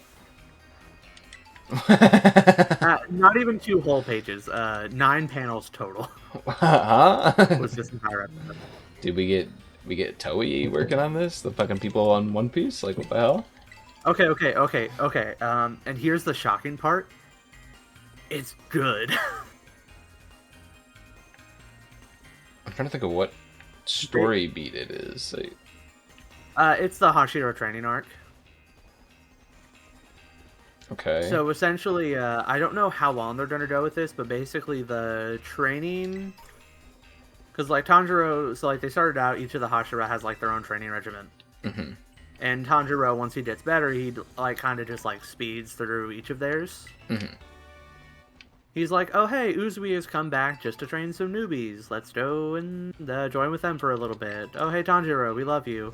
Oh, hey, let's go see Tokito. Oh, Tokito has emotions because he's happy talking to Tanjiro. Okay, we're doing really good. We're going to the next guy. Oh, hey, it's Kanroji. In the anime, they're dedicating, like, an entire episode to it. They're doing, like, some exploration of... Oh. Like, how Uzui is actually taking this training. How Tanjiro interacts with the other Demon Slayers that have been Demon Slayers longer for him, but that he's, like, surpassed by leaps and bounds. Huh. Like, how do the lower Demon Slayers react to actually be training someone who's, like, the level of a Hashira? I'm assuming... And I'm assuming all this extra stuff is, like, written or at least supervised by the original author? I don't know. That's actually probably something I should look into, but I will say that even if it isn't, it definitely feels like it is. Yeah, that sounds... Well...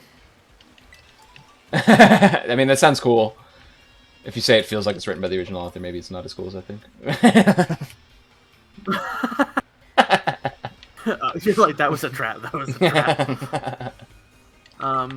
Yeah, but I can really just say it's really good. Okay. Yeah, maybe it's worth it to check out the anime a little more. I the only reason that I didn't watch the anime is because I wasn't a huge fan of the thing to begin with. But I know the anime is just like really good looking, so that's like it's not like I'd be like, oh, I have to watch this. Oh, shaking my head. Like, yeah, like I would almost recommend like just once the anime is complete, like maybe just go ahead and start at season 2. Mm-hmm. Because like even though like part of me is like just start at the back half of Mugen Train. Because you already know everything that happens up to there. Yep. And the anime doesn't really add very much until this arc. Oh, yeah, it's kind of cool that they're extending it a bit. I wouldn't be surprised if it was the author as well, because I don't know what they've been doing after they finished up Demon Slayer. I don't know if they've been doing anything.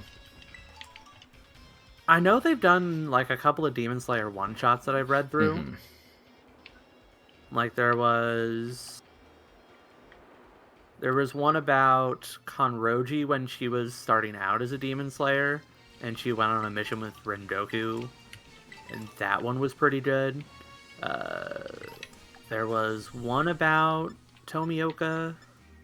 It was also nice. I think those are the only two I've read. But I know there were like a couple of one-shots that they did in the same world. Yeah. I forgot what I was doing. Okay, you know what? Let's don't make it TM.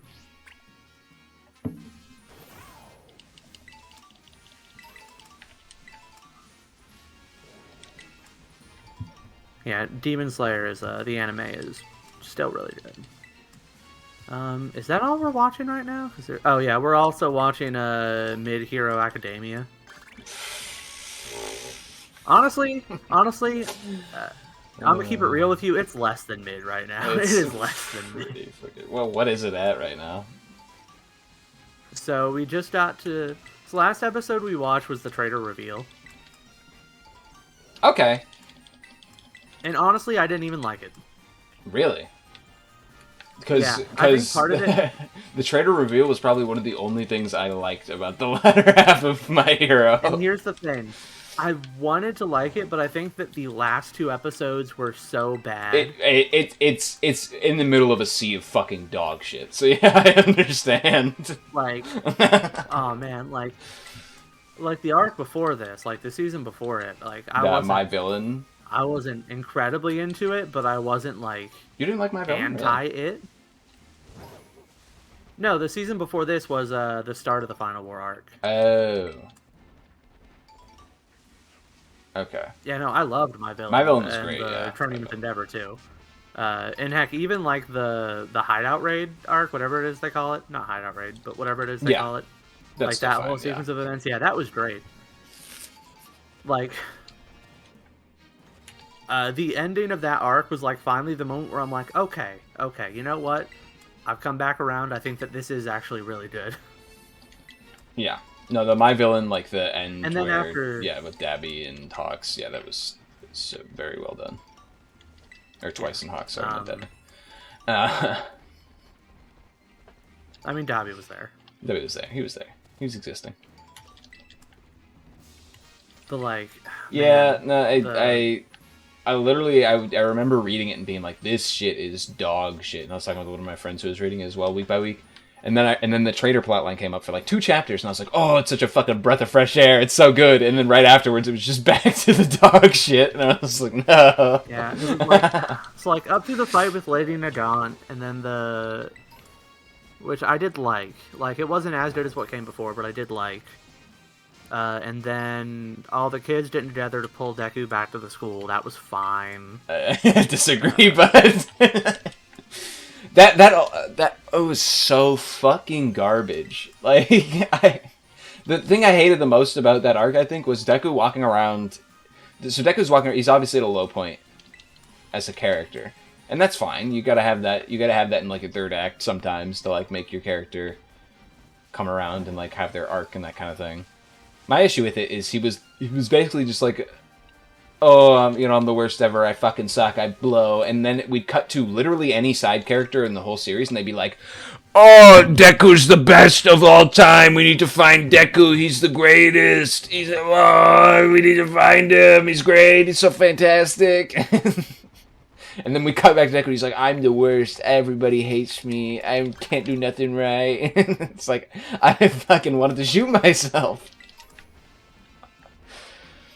And that the kids saving him didn't help that, because it was like him going up to UA and like all the people in the audience being like, oh, we love you, Deku, like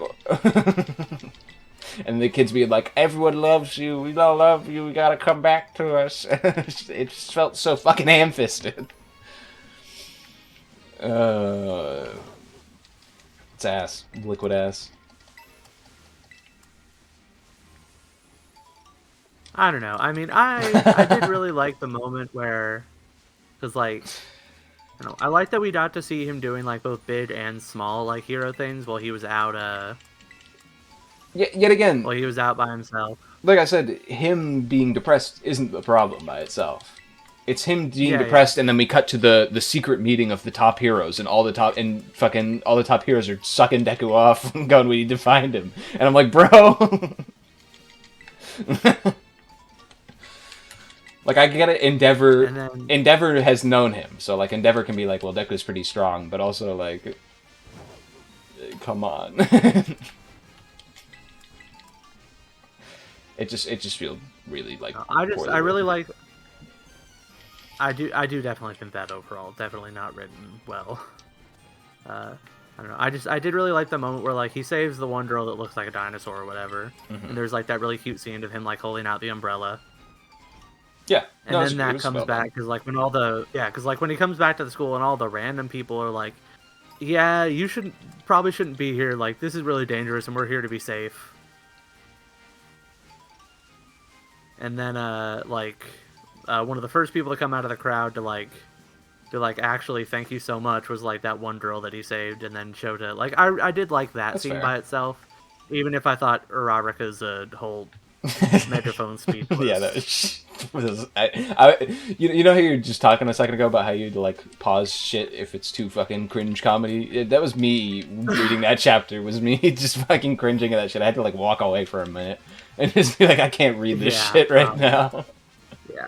It's like, I liked parts of it, did not like other parts of it. But, like, even then, like, overall, my thoughts were still like, okay. But this season, though, like, that fight between, like, Star and Stripe versus... Oh, you mean the character they introduced just to die? Like... The character that they built up just to have them die in two seconds? Yeah, and give him a power-up? Like, yeah, this is great.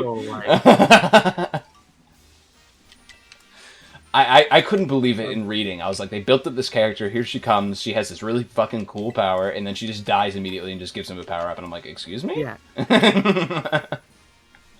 Well, no, the whole point is that she gives him the opposite of a power-up. She gets him to stay down for one more week. Yeah, but, like, it's... In the terms of, like, yeah, the writing, it's just, like, really cool. Glad that happened. Yeah, it's like, she's here, oh, and now she's gone. Yeah. Whoopsie-doopsie. Oh, and there's the explanation for why they're not getting any outside help. Because the one outside they helped failed so bad that no one else is going to try now. Yeah, it was cringe.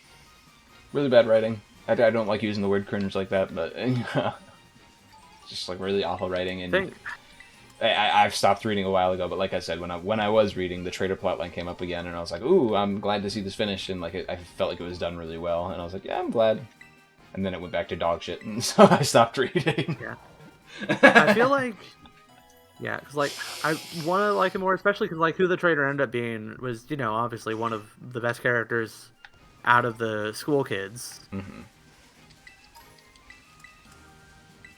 And I think that, like, the specific way that they kind of, like, reveal it, and, like, it's suddenly like, oh, hey, that's actually something that does make sense. Mm-hmm.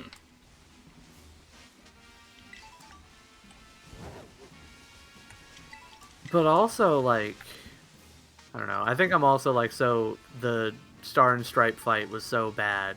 Not even that the fight itself was bad, but, like, the plot events leading up to and surrounding that fight felt so forced and artificial. Yeah. That, like, I just could not feel myself to feel very much during the traitor reveal. Fair. And I think the traitor reveal was like maybe a breath of fresh air for me. It was probably the only reason that I read as far as I did was the traitor reveal, and I like read an additional like 20 or so chapters after that and was like, I'm fucking dropping this dog-ass series. Maybe the fallout from that will be really good. I don't know for sure. We'll still probably watch it week to week just to see, but yeah, it definitely feels... It's really bad. Pretty fucking terrible. And since I've stopped reading, I've heard some just absolutely detritus shit coming out whenever I have like a friend who talks about a chapter, or or like I just see stuff on like manga like news places where they're talking about it. I'm like, wow, that sounds fucking horrible. I'm glad I stopped reading. dreadful. Yeah, there've been a couple of things where I'm just like, that sounds fucking disgusting. Oh, we need to do a terror raid battle. Wasn't even paying attention. Yeah, I keep looking at it and just being like, whoa, what the fuck am I doing?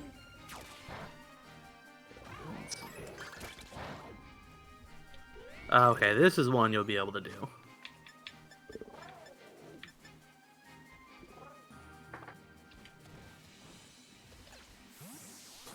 I don't think you have to do it with me, but it'll be fun. Oh joy, a terror raid battle. I'm catching a Fennekin. Whatever the fuck this thing's name is.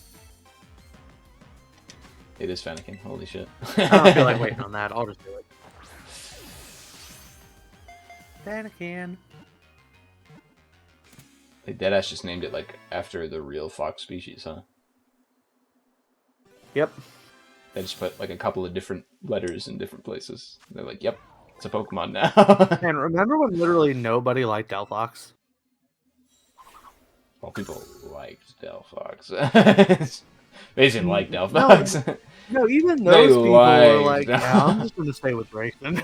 That's true, actually. True.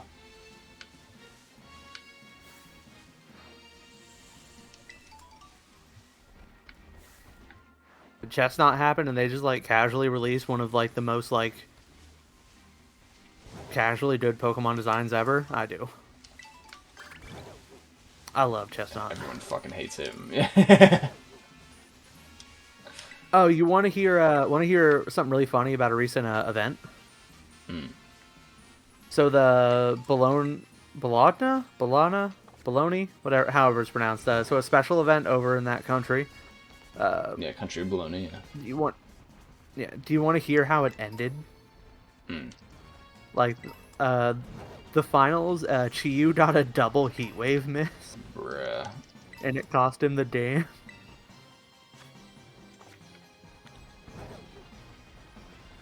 I refuse to run Chiyu.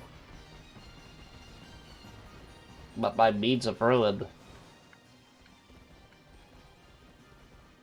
Why do you refuse to run Chiyu? Is it just because of the mischance? Yeah, I just don't want to miss heat waves. It's like, my problem with Chiyu and doubles is that you kind of... If you're not running heat wave with it, it feels pretty bad.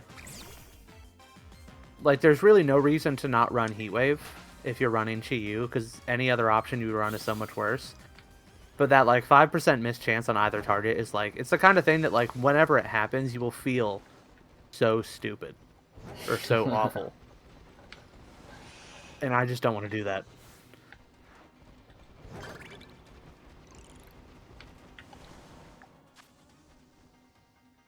That being said, I'm still having fun in this competitive format, but I do still hate terastallization as a gameplay mechanic. Yeah. I'm not alone in that, but, like, pretty close to it. I don't think, I think the issue for me, if I were to ever, like, get into it, is, like, there's no fucking shot. Like, it's already complex enough without an additional thing that, like, modifies your defensive and offensive capabilities, you know?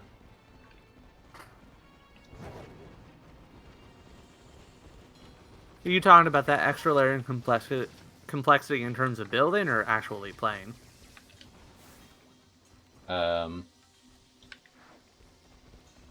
Both. Oh yeah, fair enough.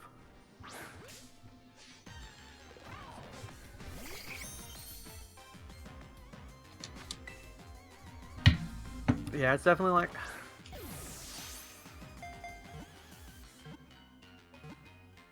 I think it's one of those things where, like, it is an extra layer of complexity. But rather than making things more competitive or more interesting, which it definitely does sometimes, a lot of times it just makes things more, like, annoying. Mm-hmm.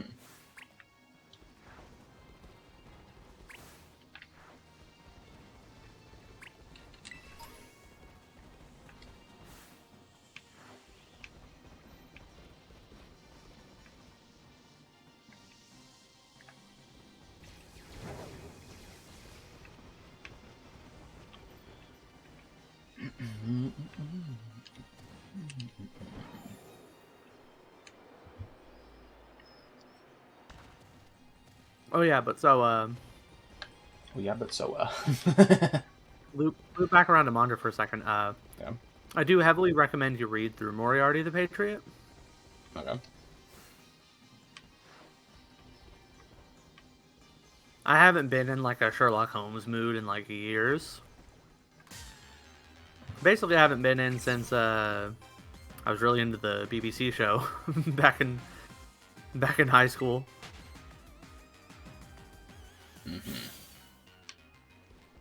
But I do think that Moriarty the Patriot was a really good manga. It's all told basically from the point of view of the Moriarty character for this. Yeah, I'd assume.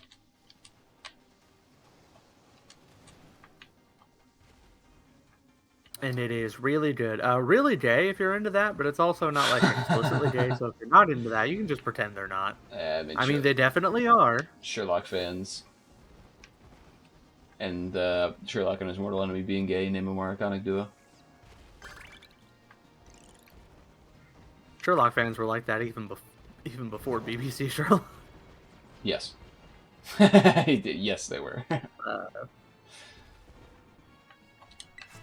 Oh my god, this Esper is so tiny.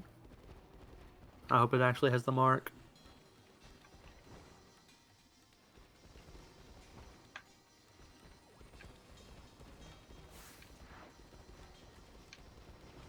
Shiny yellow kid.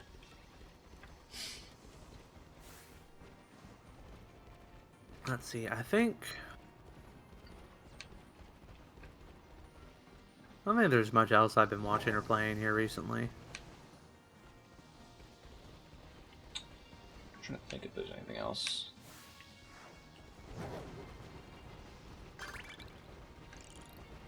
You know what? I think maybe I'll just bite the bullet and just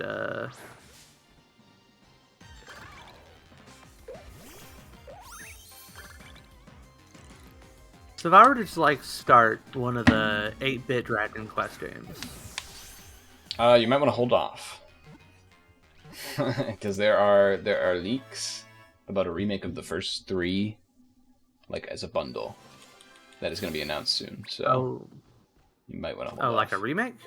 Yes, of the first 3. Because I was kind of debating just like because some of them are on the SNES, right? They're not all NES. Yeah.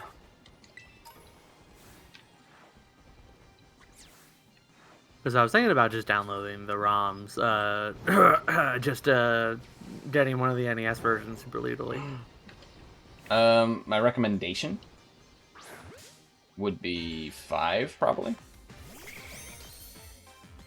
Because 5 is a little bit different from... It's like a little more in line with modern day while still being older. Mm-hmm. It's also really good. It's like often considered one of the best in the series. So you never did watch that Dragon Quest movie I wanted to talk to you about so bad. I was thinking about it recently. There was something I was thinking about recently, like because we've recommended a lot of stuff to each other over the years that neither of us have like read or watched. I was thinking recently we should like do like a thing where we just go through like the list of shit we recommended and just like write it down and be like, okay, so here's what you have to read this one. Like it's a lock. Oh yeah, like it's a lock.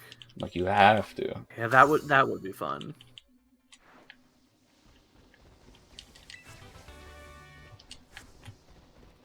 Because I'm sure there are some that you recommended to me that I've just like been like maybe, and then just never read.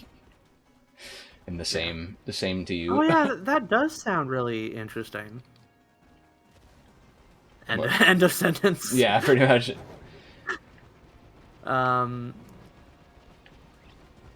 Oh, something I did recently. I went and just sat down and listened through to a whole album, like a musical album. Something I don't really do anymore. Yeah, that's a wild thing to do. Really done a lot. Yeah, like, can you believe somebody doing that nowadays? I would never. Me, last time the Gorillaz album came out, like last year, and listen through the whole thing as soon as it came out. Yeah. But anyways, like that's something I don't really do. So I decided to do that. I think I'm wanting to start doing it like once a week. Really? Just like pick an album, like older or newer, and just like sit down and listen to it. So one of the first ones I've done was the MCR's Danger Days. Okay. So that was an album I liked a lot as a kid. And I can say as an adult, man, that album is so freaking good. Like it's like it really is one of the albums that like actually sets out to like it's like when you're just listening to music, you don't always like remember, and you know, maybe you as a person with intelligence hasn't forgotten this fact like I have, but like forget sometimes that like when you're listening to an album, like it makes a difference just listening to the songs in order. It's true. I was like, a big. I mean, like sometimes I never listened to albums in high school. I really wasn't a music person. Despite the fact that I played in band, but you know, I really wasn't like a listen to musical artists very much. Like I literally couldn't name you like a favorite artist in high school. So it wasn't until like post high school where I actually like sat down and like listened to an album. I was like, oh, I understand now. Like there's a point. A lot of songs have a point, and they make like a whole. It's like an art piece, you know. Yeah, and it's like a different type of art piece because it's like, on Danger Days, because I don't know how much of a My Chemical Romance person you are. None, 0% My Chemical Romance person. Yeah.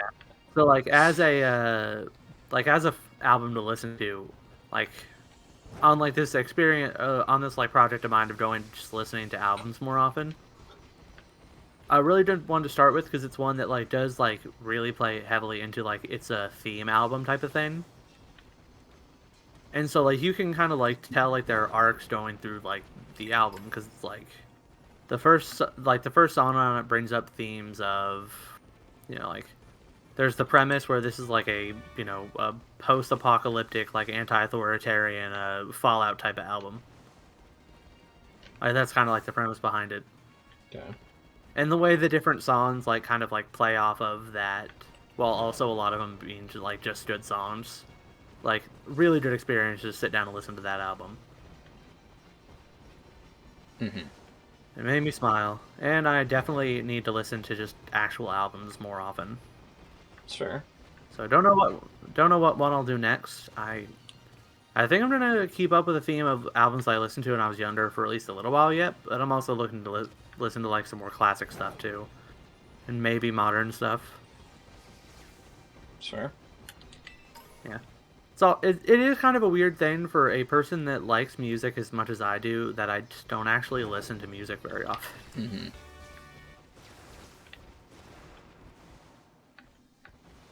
Of course, I've always been a my favorite genre is context type of person.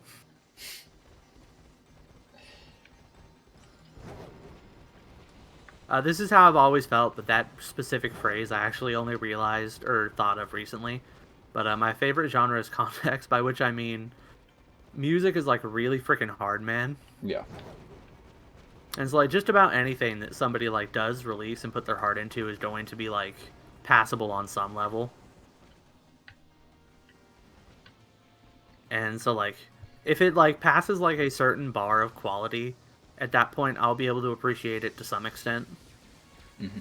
And when it comes to really good stuff, like choosing between those is usually pretty difficult and gonna come down to like personal taste anyway. So when it comes to actually listening to music, usually it'll be because there's some outside force of context that makes me interested in it. Like, you know, comedy music is a big one that I tend to listen to over other things just because, like, you know, it's all so funny. It's so funny. Yeah, so my favorite musical genre is context. Also, have you listened to any of like the Pokemon songs that they've been putting out recently? Like actual songs? Yeah, so they've been doing a thing. It's mostly, well, they did it for like a couple of American artists that were just okay. Like they did like a Post Malone one or something. But they've been doing like a high effort like videos to go along with like new songs. that are being released. It's mostly like Asian artists, like K-pop or J-pop type of stuff, but they'll do like in-depth animations to it. Like there was that gay one, where it was about Nimona and like the main female character.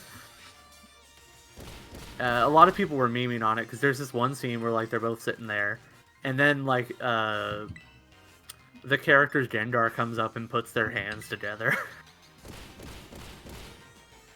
Anyway, the animations are pretty good in a lot of them, and a lot of them are really entertaining. Not this one.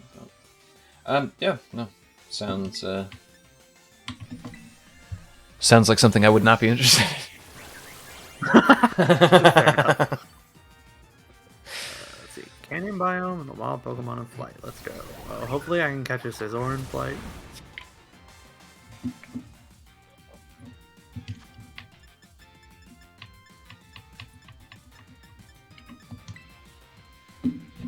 No, I'll just do Geodude.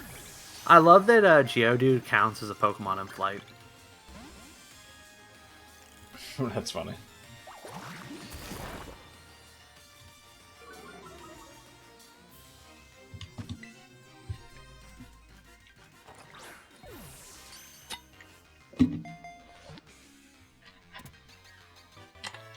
Let's see.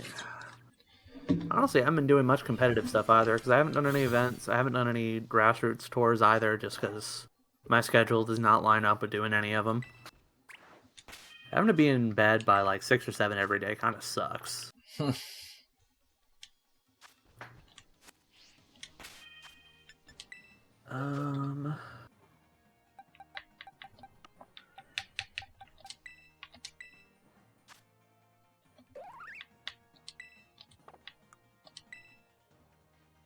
Ooh. Yeah, sometimes I wish I was more interesting as a person. I just caught an early riser chestpin. Oh, heck yeah. Pretty neat.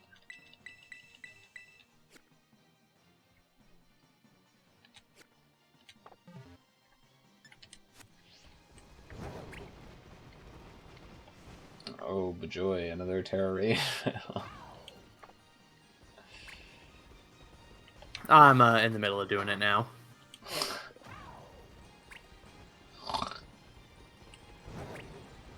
Man, I really do hate the Terra Raid battles. It's so bad.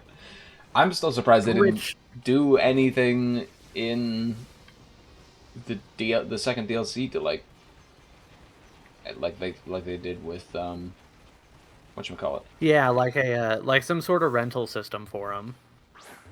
Yeah. Because it feels like it desperately needed it. Yeah.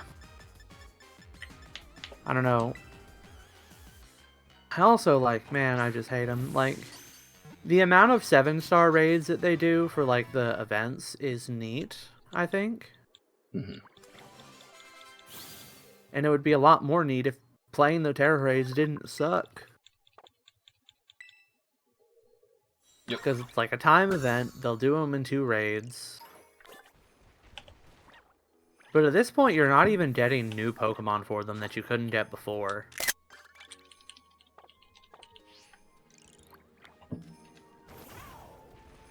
And, like, it's just not very fun.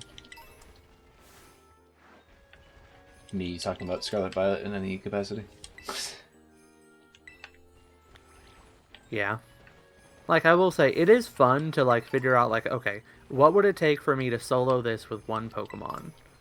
Like, what strategies do I need to do? What Pokemon would I want to use? Usually that just involves finding a Pokemon that, like, doesn't take much damage from it and has some form of, like, survivability and damage boosting. But, like, the act of figuring out, okay, what Pokemon can do that? What Pokemon do I actually have that can do that? That kind of thing. It's, like, an interesting challenge in and of itself, but, like, it also doesn't feel very designed, if that makes sense. Yeah, because it isn't. Yeah. It's ass. I'll put it that way.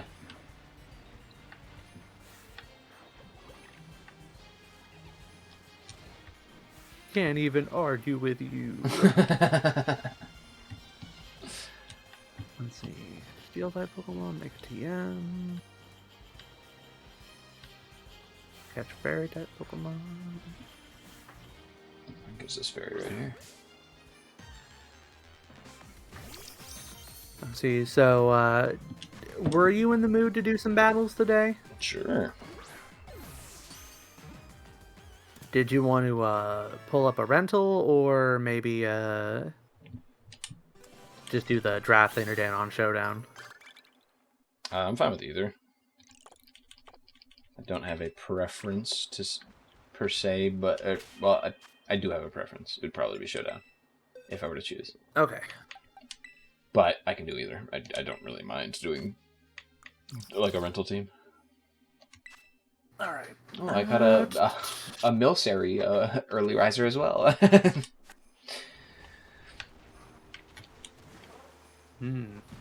I wonder why. Huh? I wonder, is time not passing because we're in double mode? Because it hasn't dawned to nighttime yet. No, it was nighttime earlier because a bunch of, like, Oddishes came out or whatever. Not Oddishes, but the fucking Vileplumes. When it was nighttime over in the coastal region, when we were both over there. Oh. Maybe I just haven't been paying attention. Alright. But yeah, let's go on ahead and swap on over to Showdown and do a draft. Let me Sure. Oh, you know what? Let's go I'm gonna go sit in the coastal region so the best music can play.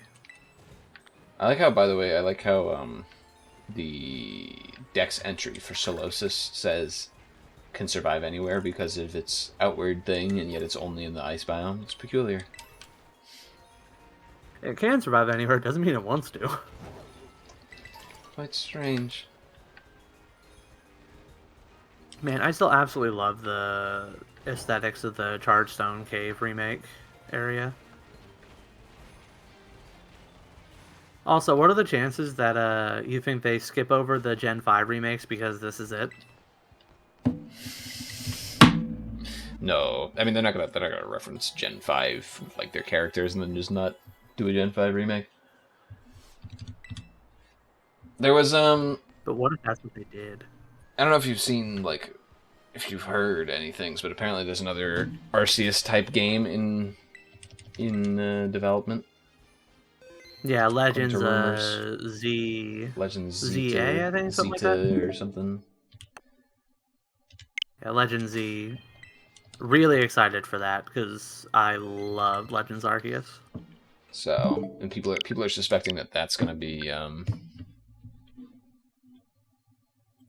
the Gen 5 remake instead of them doing like a traditional one. They're going to do it with that instead. Which I don't know.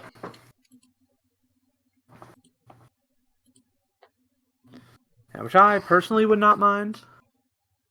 Wait, no, but that'll be a Gen 6 remake because that's set in Lumio City. Oh, so maybe it's maybe they do skip Gen 5. Imagine people would be so fucking pissed.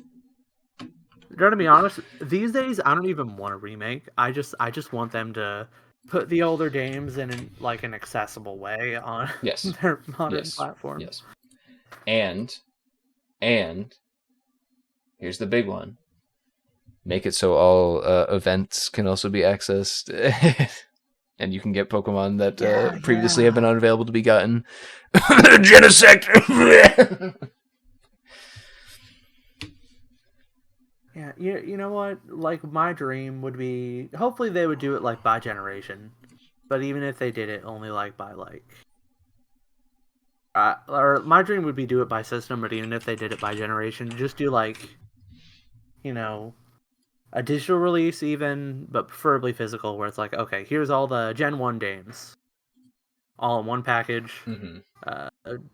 You know, you can play through them. And once you hit the champion, you get a little button that says activate event. Or just lets you do the mystery diff or whatever. Like, just give us something like that.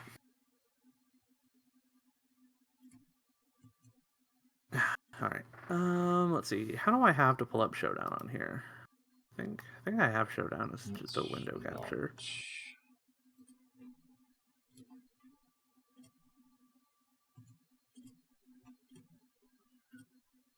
Oh yeah, and Showdown's even already on top, so I can just boop.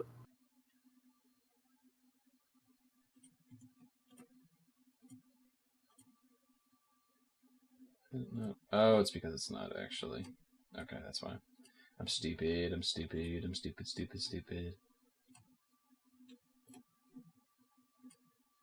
Yeah, okay. There we go. Hold on, let me just shut this off.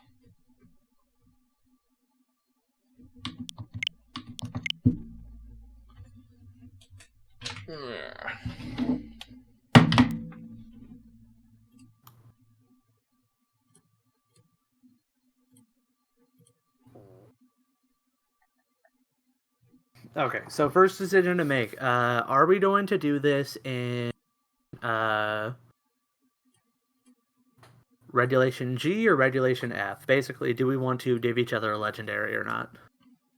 Regulation F. Or the new... Yeah. Okay. Wait, no. The new one. G. Okay. And here's my suggestion. We have to give each other the legendaries. Yeah, that's what I was going to say. Okay. So, do we want to do the same rules as... So I was thinking we do the same rules as before, where we both pick one Pokemon, and we ban 6. Or, Well, like, we ban 3 apiece. We'll only pick one for ourselves this time. I mean, I'm fine with that. I actually think I'd be willing to try it. Well, no. So what I'm saying is, because like last time did we both pick 2 Pokemon or pick 1 Pokemon? We picked 2 each, yeah. Yeah. Which I think it's fine. So I'm fine doing do 1 because I think when we picked 2 each, we had them on our team each time. So. Oh yeah. That's true. Yeah. So we'll both pick 1 each. But I think that whenever we give each other Pokemon, we will pick a theme for each slot. Okay. So say it's like for so like the first Pokemon we give each other will be the restricted. Okay. And then they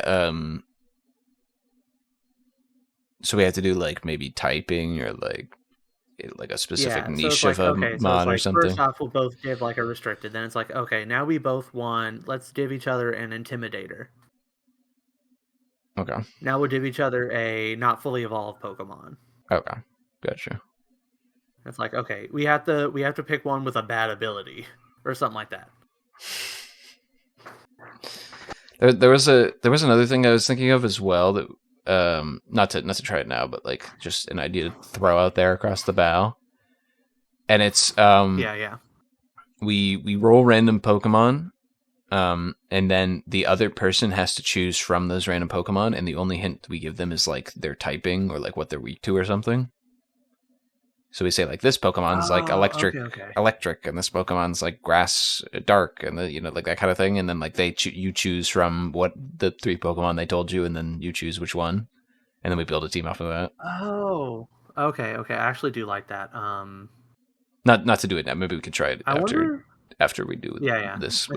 I think PokeMD's personal website has like a good randomizer for stuff like that. There's a website that I have used before that's not bad.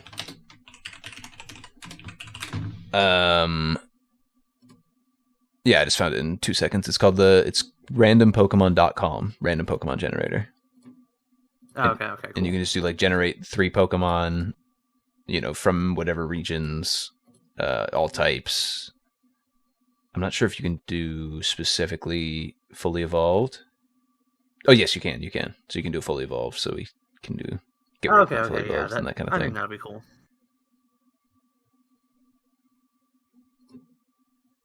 And you can even have it be like alternate forms, Mega Evolutions, Gigantamax. So yeah. And so for this first one, I got Noivern, Caracasa, and Thundurus. So I'd just like say their typings, and then you'd choose which one based off of that. Okay, I gotcha. Okay. Oh, also one rule suggestion I have: instead of having each of us like ban 3 Pokemon the other can't pick, especially since we're only choosing 1 apiece manually.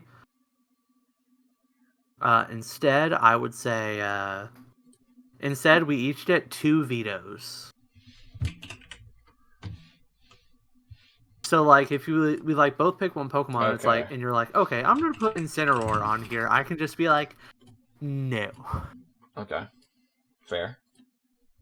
And also like if somebody chooses for like a mon for you that you really don't want, you can just be like, no, I don't want that. Oh yeah. We can have like 2 vetoes. Yeah, I like that. So we each get 2 vetoes. That sounds good.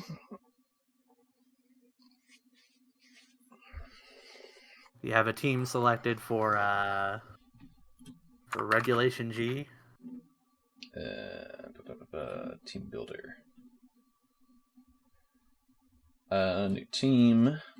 Regulation G. Where the fuck is it? Oh, make sure you click minimize the sidebar, because right now I can't see any of your builder on your stream. Oh, it's because I'm used. You know what? It's because let me just do this instead. Yeah, just capture the whole thing instead of doing the zoomed in. I don't know. I was on the wrong thing. Should look okay, at now I can see the whole thing.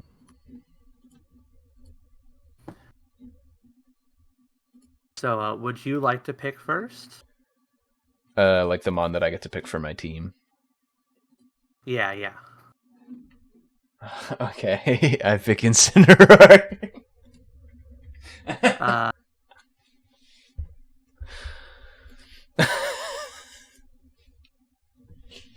I'm gonna put a veto on that one.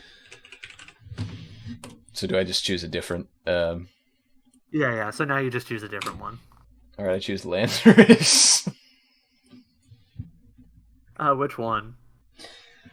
Are we doing specific forms? Yeah. So you'd have to choose Landorus Therian. All right. That's fine.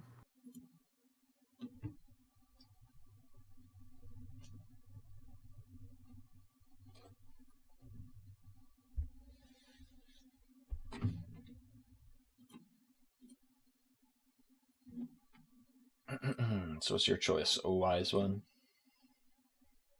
Let's see, and for my choice, I'm gonna pick King Gambit. Okay. Is it rude of me to pick a counter pick to your number 1 pick? Who knows? So I think next you should choose my restricted, and then I'll choose your restricted. Oh yeah, so we'll do it like snake draft style. Yeah.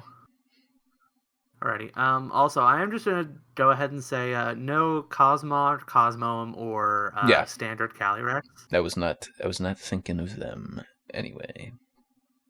Yeah. Who should I give you? Yeah, see, the challenging thing about this part is that like very few of them are like entirely unusable. Mm-hmm.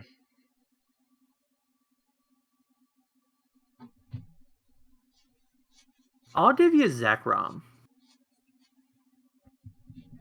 Okay.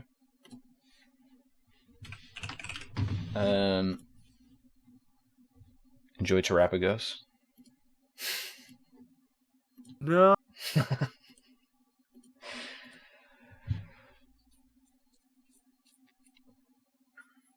Hate this thing.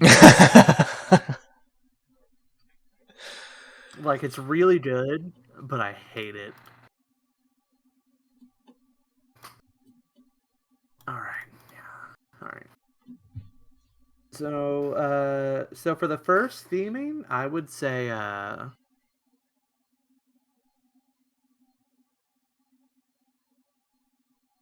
things would be a lot easier if we picked them out beforehand. So I had like a list of 20. Roll the dice for it. Let's see.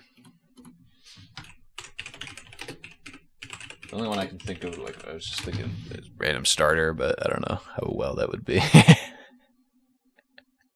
Or you know what? Yeah, that's a good one. Like the Pokemon we have to give each other has to be a starter Pokemon. Okay.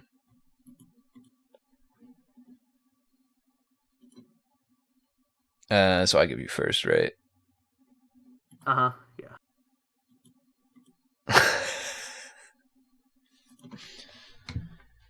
trying to think the worst starter competitively. There's some pretty bad ones in there. Yeah. I mean, I'm pretty sure.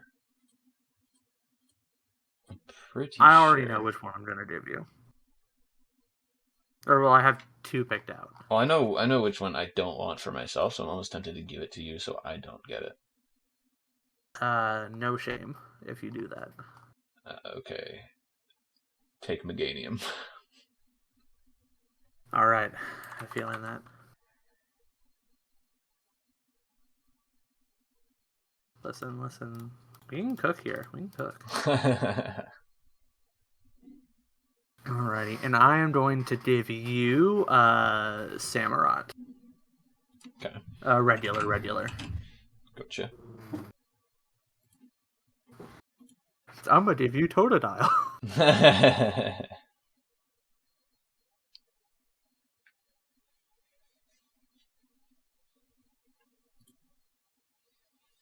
Also, for this one, I'll say just whoever is picking the next one gets to choose the theme.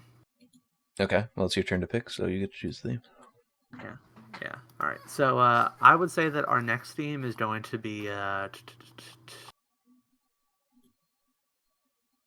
Pokemon with Fake Out. Let's make sure that we do have some fun doubles tools. Fake Out, okay. To div each other.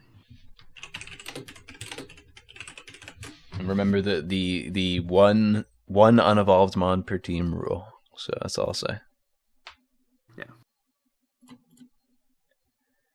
Oh yeah, and so are we gonna do that not as a specific slot, but more of like one of the rules we have, like you can div your opponent one NFE.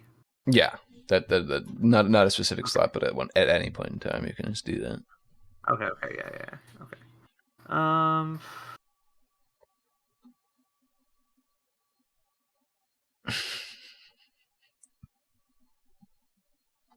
And the NFE I'm gonna give you. These are the mons that really learn Fake Out. Oh, it's just from level. Okay, wait, there's more. Okay, I was like, I'm pretty sure there's more. Okay, so I'm gonna give you.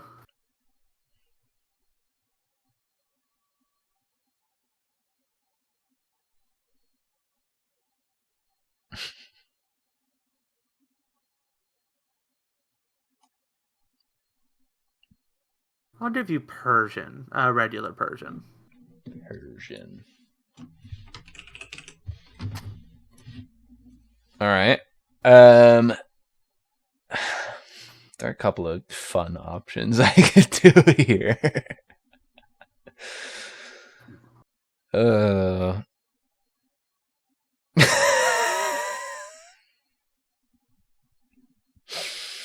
no.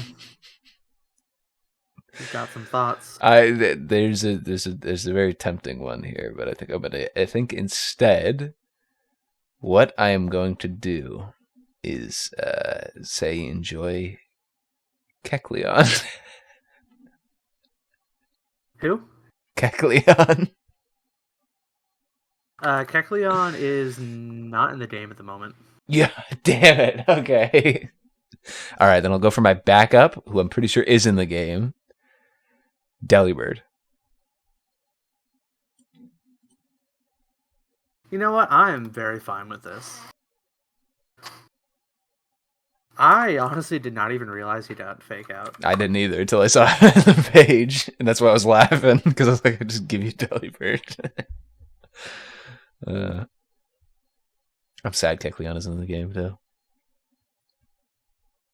Me too. Kecleon would be kind of fire, even though they nerfed Protean for no reason. I wonder why. Protean is fucking busted. Yeah, so now you get to pick the next theme. Oh, also, in Showdown, whenever you hit Add Pokemon, if you type in a move or ability, you can select it in the Search Pokemon function, and then it'll limit you to only the mons that have that, and it'll sort them by NFE too. I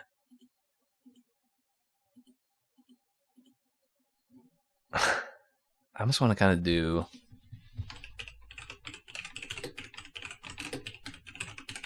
Is there like a list of these? There is. Kind of. How many are there? Okay, that's a good amount. All right. This theme is going to be inanimate object Pokemon. Okay. And I am going to start out by giving you what is the stat spread on this actually? So I don't want to just give you complete ass. Wait a second, Clint Clan isn't in the game right now? I could have sworn it was. That's funny. Does it not, what's the stat spread on this motherfucker? Wait, hold on. Where is it? Isn't there usually a thing on Cerebi that shows the stat spread? Where is it? I'm trying to look. There it is. 480? That's not bad. Bramblegast for you. It's not bad. You know what? I'd say that falls under. Under inanimate object. It's literally a tumbleweed, brother. Yeah. And I'm gonna give you Chimecho.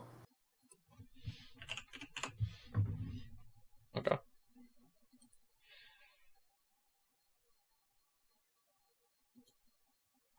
All right. And so for our last slot, I noticed neither of us have given an NFE yet, so this will be okay, yeah, fair enough. honorary NFE slot, but the specific theme I'm going to go for here is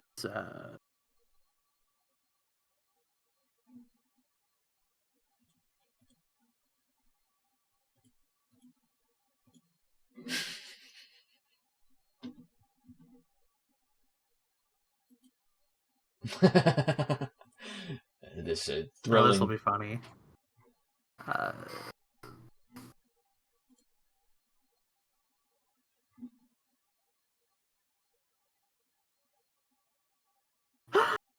Okay, this is kind of funny. The theme for this one is going to be prankster. Okay. There are only 2 NFEs for prankster. Okay, I see. That means that you could do. No, there are more than 2. Oh yeah. I'm looking at quite a few right now. Oh yeah, I forgot that there's. Okay. I forgot. Are we separating NFE and Little Cup?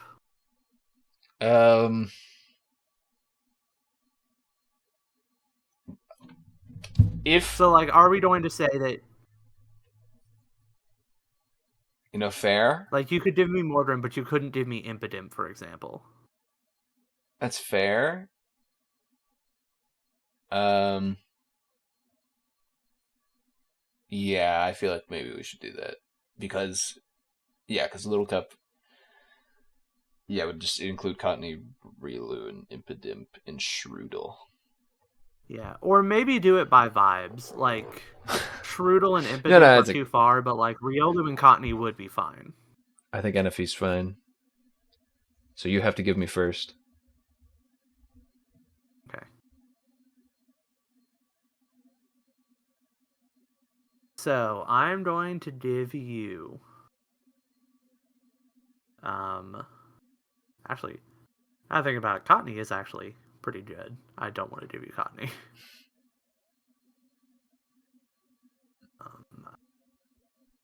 So let me look at your mons again. I have your screen pulled up so I can see them. So comparing the 2 of us.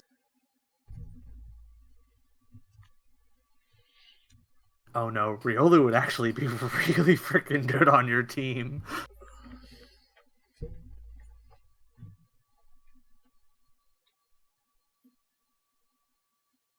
I will give you my boy. You can have Murkrow. Really? Yeah. I was getting ready to veto is all I can say. Did you not want Mordrim? There was a lot of that I didn't want from there. But yeah, I will say. Oh yeah. So you're saying I can give you the LCs though? No. So what I'm saying is that like LCs within a certain point, like giving Impidimp would be too far because Mordrim exists. Okay. And even if like there wasn't, and even though like Shroodle does evolve directly into Grafai, I think giving Shroodle would be like too bad. Well, that ruined but my I think plans, Riolu so. and Cory are fair game because they're both like pretty good. Actually, wait, let me look at what Shroodle gets. Does it still get Doodle? Does not get Doodle.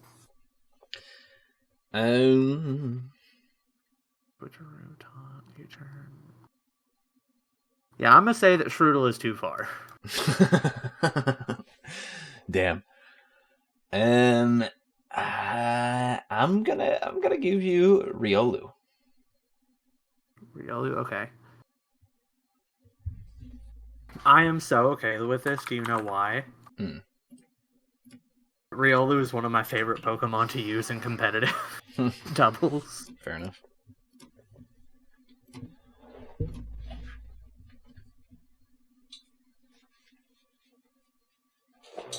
Well, now we have our teams. Alrighty, yep. And now I'm going to well, mute ourselves and meet back here in a short amount of time. Yep. Wait, actually, let me grab a picture of your team real quick. Yeah, I need a picture of yours. Actually, no. You know what? I'm gonna open up a second team.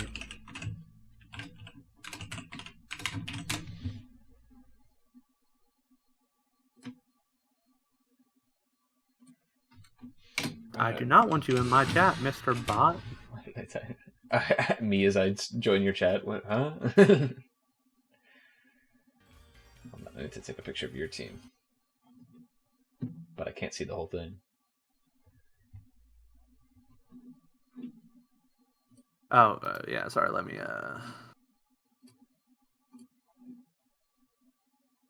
there an easier way to make this all visible? Yeah, yours looks like that. Mine looks different. How did you get yours to look like that? No, mine looks like, this.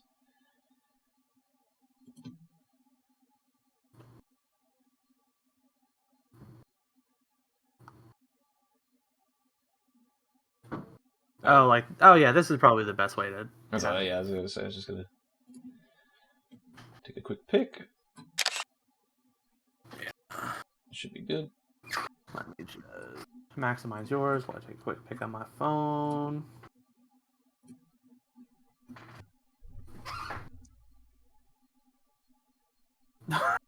Obtaining policy agreements, okay.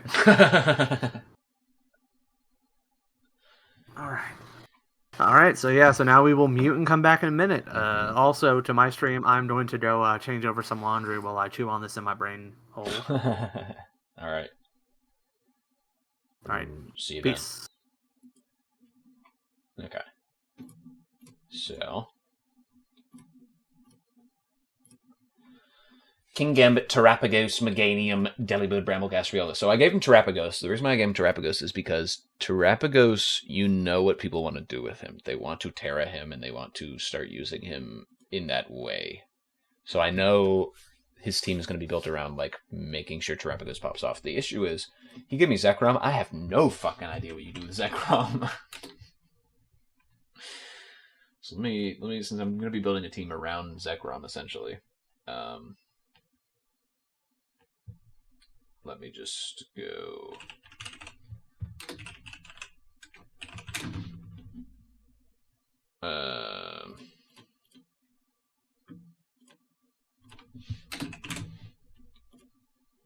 See if there's anything here.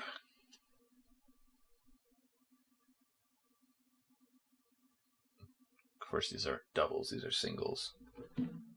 Zekrom doubles. Right. No. Is this actually doubles?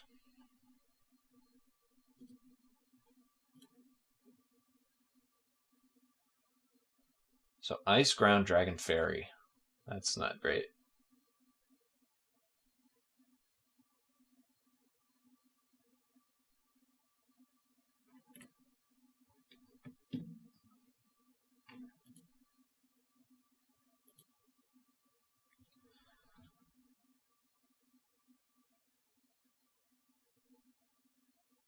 Okay, I understand. So I either want Life Orb or this Leftovers build, depending.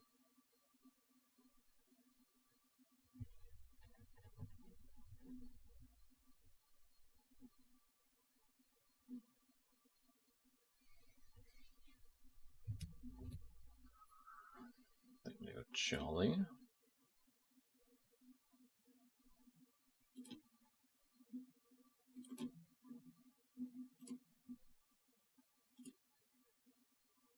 Oh, gift spread. I forgot about gift spread. They do that as well. So I'm gonna go Dragon Dance, Volt Search, Dragon Claw, and then we'll see.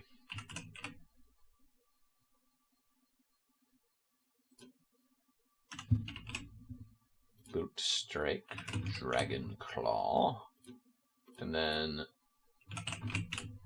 we can go Dragon Meteor, can't we? Or what am I thinking of? Draco Meteor. That's a special attack move, so I don't really care. Could do sub Dual Wing Beat Outrage. Dual Wing Beat, which is a air type move, maybe. Outrage is Dragon. Or sub. Now I'm going to hold him on substitute. And I think I'm going to go with this, and I'm going to go Life Orb. I think that's what we do with Zekrom. So we just need to make sure that he gets set up well with the Prankster Boy here. Grow.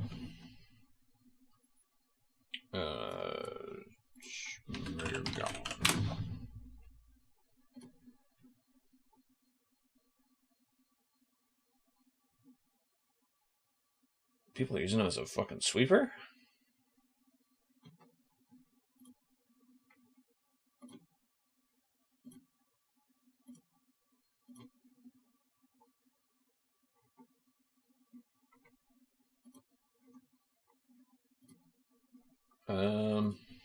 Murkrow support build. Because we wanted to be a supporting mon for our Zekrom.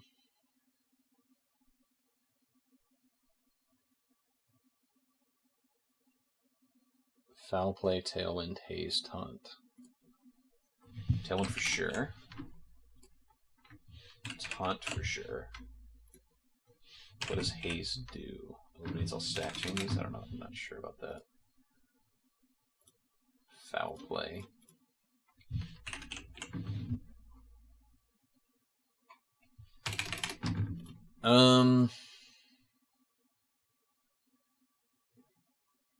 Does he not get other setup moves?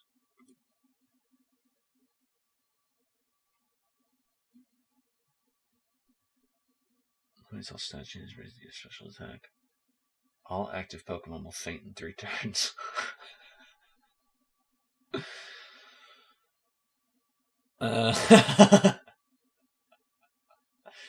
Dude, imagine Rest Sleep Talk.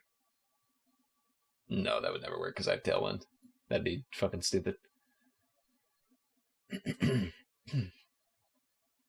Whirlwind is just a free switch for him. Thunder Wave could be a good one.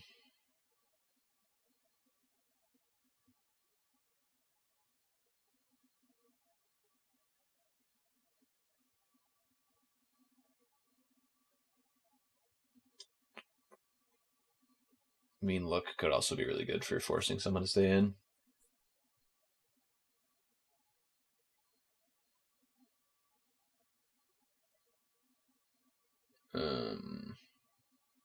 Torment is really good as well, actually. I think that might be the play is Torment, and then we will do one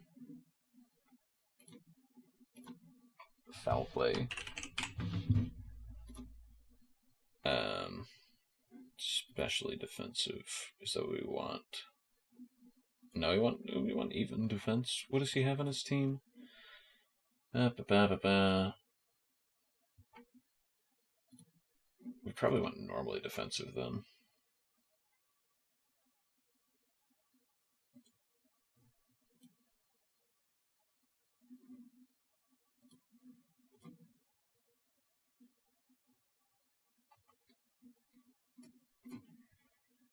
And just HP, normal defense, and then some special defense. Or we do like an even split, like that. Terrapagos is a special attacker, actually, isn't he?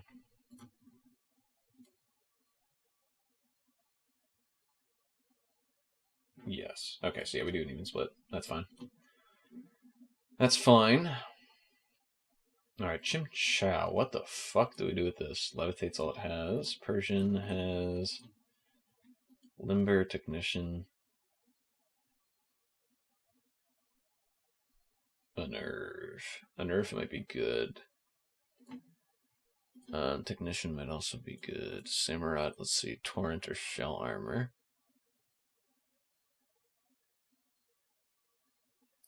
Probably gonna want to do Shell Armor, because I don't think Torrents are useful.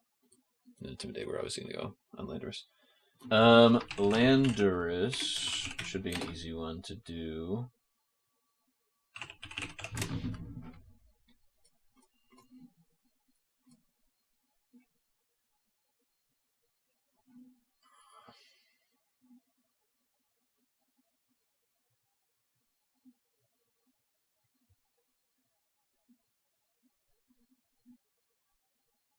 I haven't even thought of fucking Terror types. Alright, Landorus would definitely do a U-turn.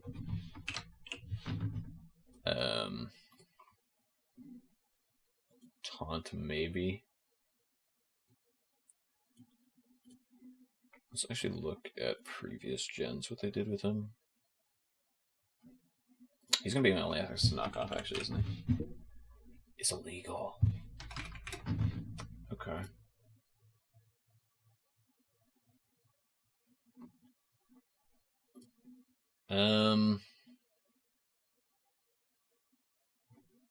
Earthquake, I feel like it's really good, especially if I get him out there with like Chimchao.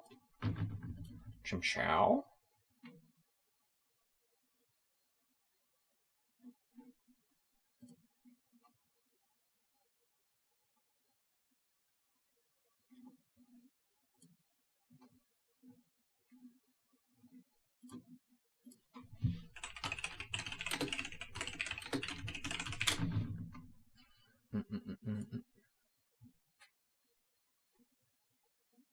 Terra Blast and Flying. Yep, I remember. I remember now. Terra type. Flying. Terra Blast. Stomping Tantrum, Rock Slide.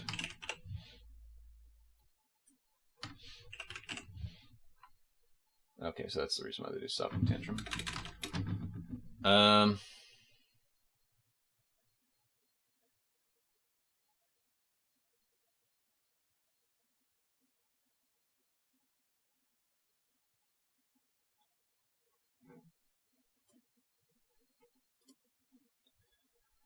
don't think I want to do that, though.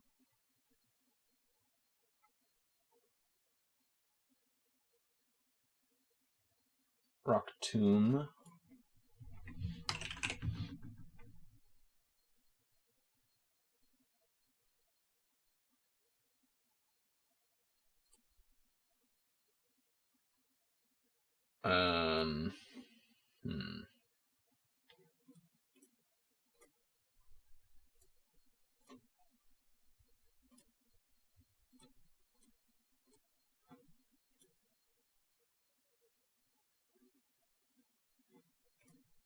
Actually, Stone Edge.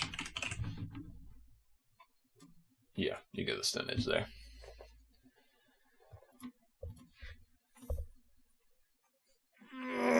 Alright. Samurott, Persian, and Chimcheo. Chimcheo we're gonna want to have out with Landorus. If we have Earthquake still, right? Which we do.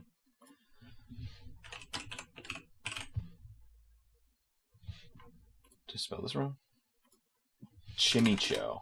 Chimicho. What the fuck do you do with Chimicho? Trick Room Setter. Well, we don't need Trick Room, so... Defogger.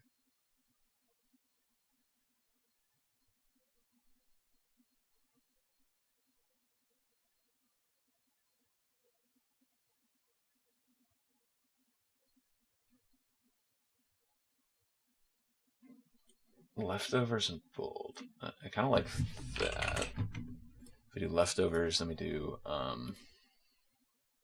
Psy Shock.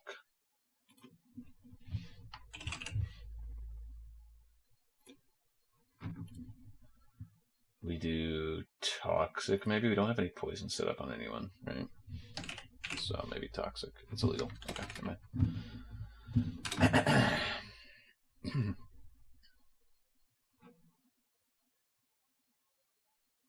Recover or Heal Bell.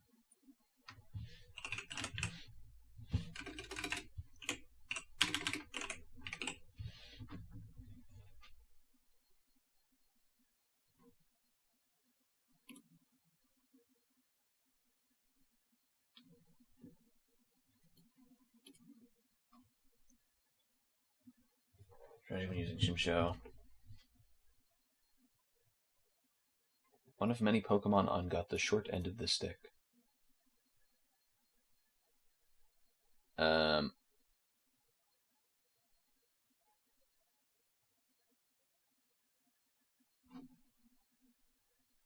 Reflect and light screen. Might be that kind of setup.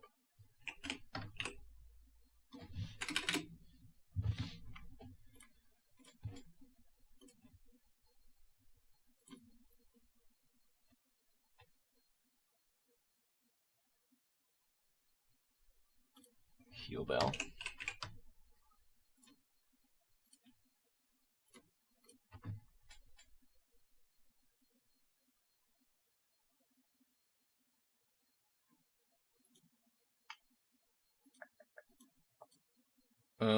Persian and Samurott. Okay, let's see.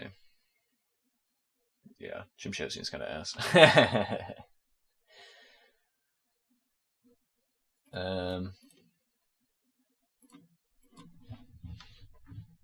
Samurott doubles.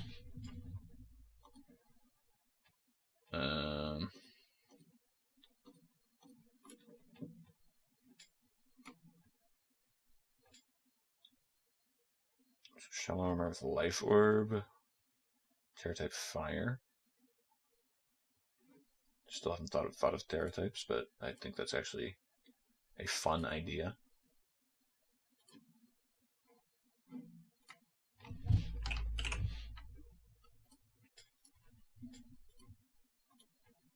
These are all physical attackers, right? Yeah, I don't have any special attackers. Kind of ass.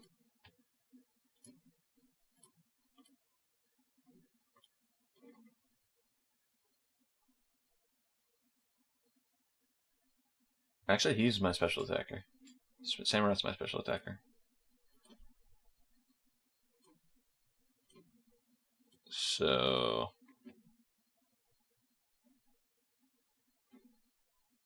what is Subpetya? The fuck does that mean?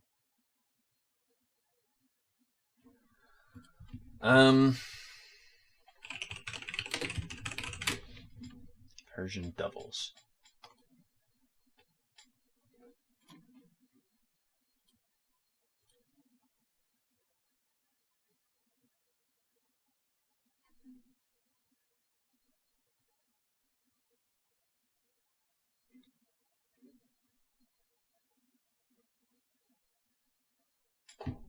He has fake out. He's the one with fake out. Okay, wait.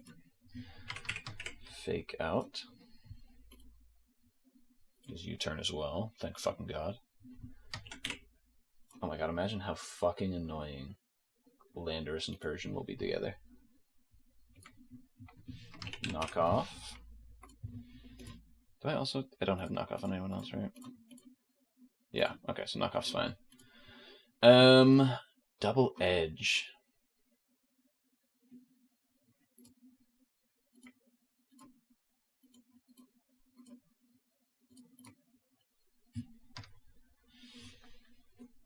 So Technician 60 power or less. Maybe I can look for a 60 power or less move that would be good.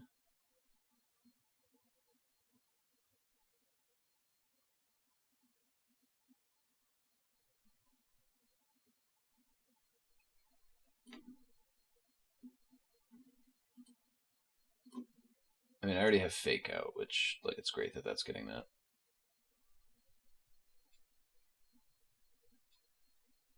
Assurance.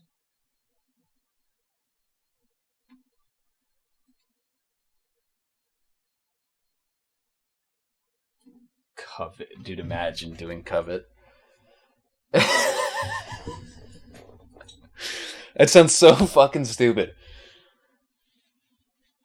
Because you do Covet, it gets the Technician and Stab boost.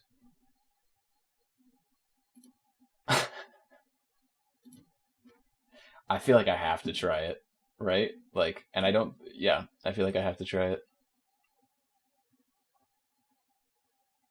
We swap in, he fakes out someone, and then he covets them and takes their fucking item. And, like, kills them in the process. we need Samurott to be a special attacker. Samurott special attacker. Physical or special moveset.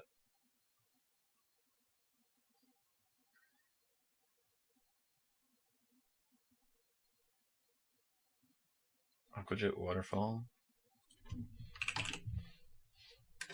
No, that's not what I want.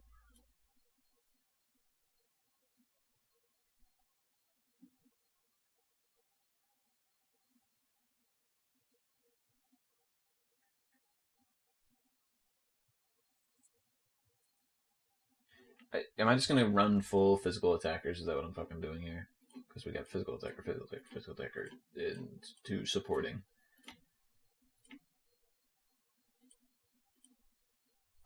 Fuck it.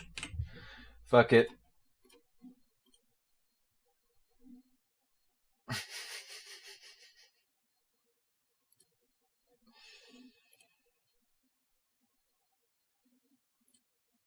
What? Does he have any? Yes, he does.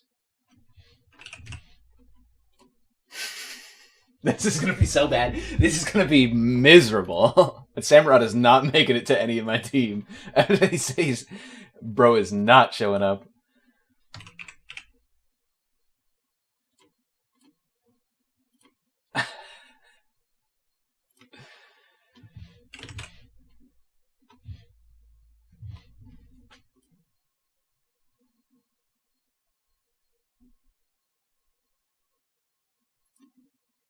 Wait, hold on.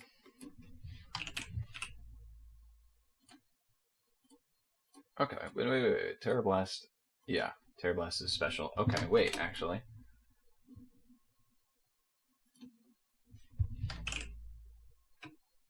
Surf. See, Hydro Pump, Ice Beam, Terrablast. What other special effects does he have? Air Cutter. Blizzard. Can't miss in snow. Do I have any snow? Do I have any snow setup moves?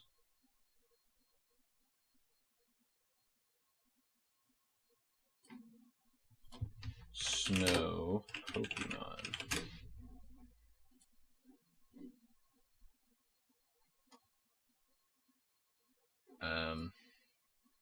Snow field effect Pokemon.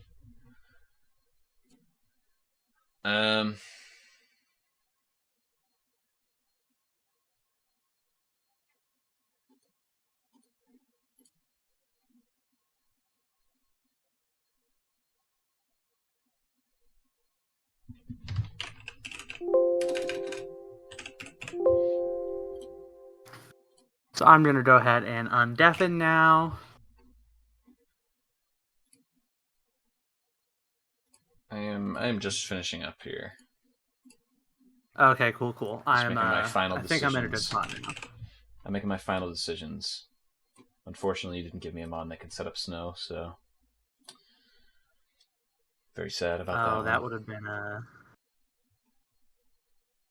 You know what? I am actually pretty salty that overall that Snowscape is much less heavily distributed. Mm-hmm. Wait, why would you want to set up snow? Who knows? I'm sorry, if you got some zoom lens Samurott nonsense, I was considering running Samurott with Blizzard. Terra Ice Blizzard. Oh, that would have been funny. I am actually incredibly salty that Murkrow doesn't get Snowscape. Hold on, I forgot to do Terras. Okay. So I'm just deciding what I want for my Terras. I think that's fine. What do I want for this?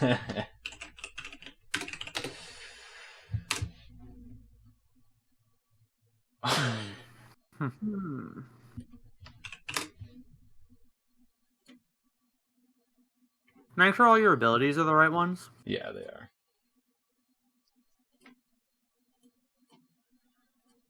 I don't know who would have messed that up last time we did this.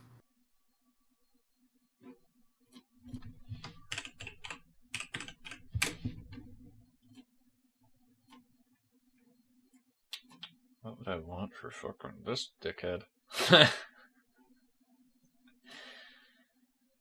Terra Stellar. So true. I just throw out the Chimchar and tell her Stellar, and what do you do?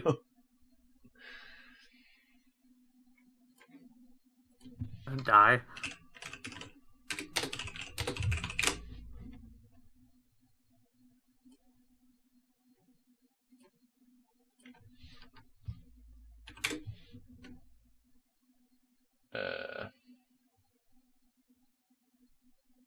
One annoying thing about Darabados, or one of the annoying things is that its Teller's type, or Terra type is already decided, so like I can't like defensively Terra with it to catch you off guard.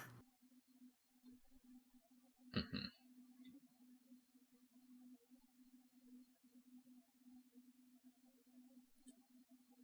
I think that's what I do. And then my final Murkrow.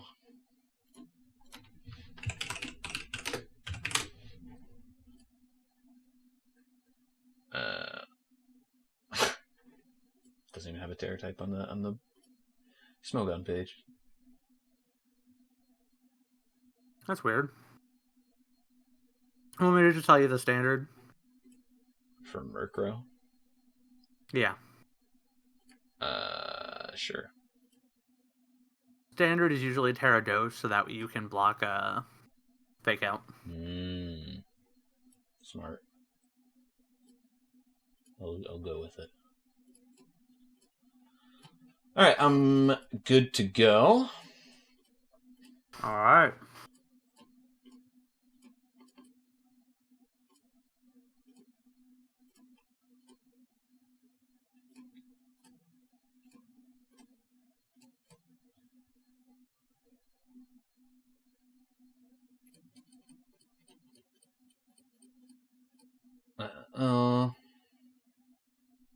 Team.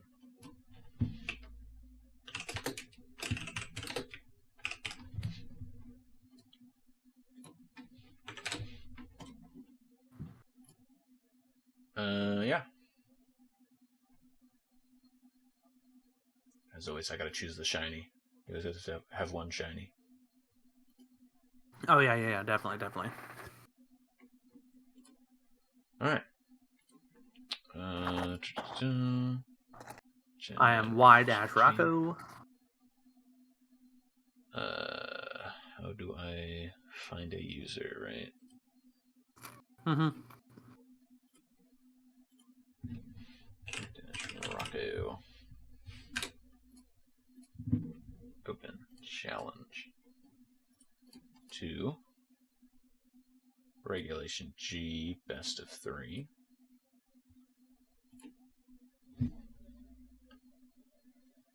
Samurott has... What? Oh, I forgot to EV my Samurott. Oops, hold on. Oops. No. Leave it. Alright. Challenge by Morocco. Regulation G, best of 3. I have more than one of this item. Oh. Oops. Hold on.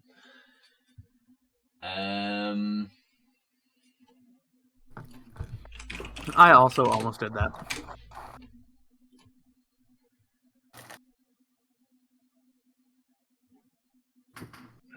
Well,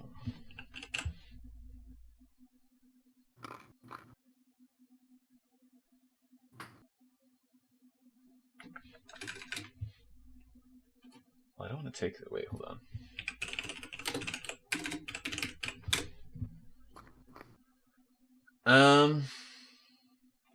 Do I have that? I don't. I do. Okay. Then that means we have to get it off of you, which I don't like.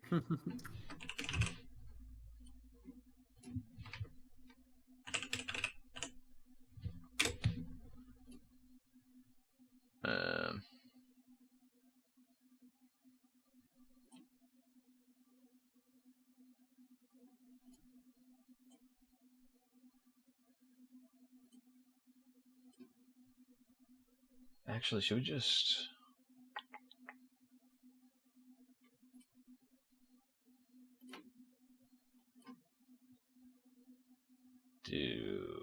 Where is it? What's the item called?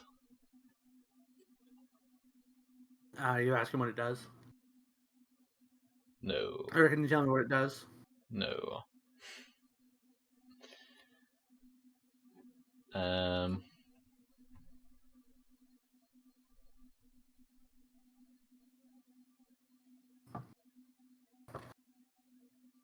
Focus Dash, Life Orb, I got Covert Cloak. I got it. Okay, cool. I don't think I actually need that, actually, now I think about it, but,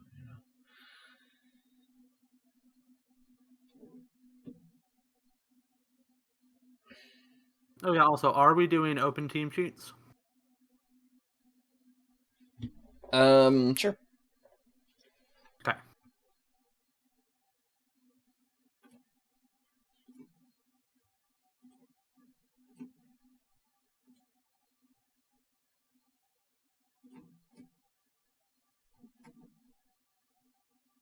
Okay. Alright, now I'm actually going to battle you. Smile. Best of 3. Challenge. There you go. Alright, let's go.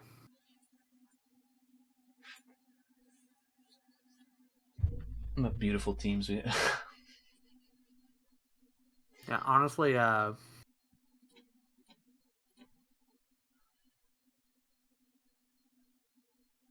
between our two teams, there are 3 Pokemon that I brought to an actual tournament.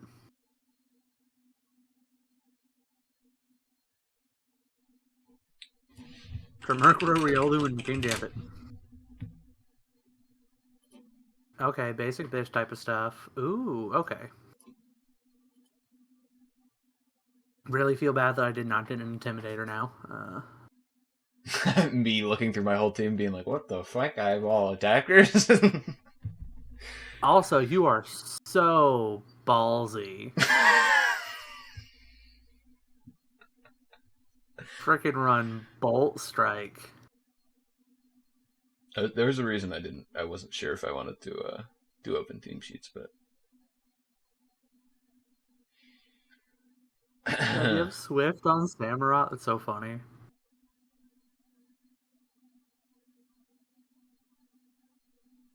No item Persian. Okay. Okay.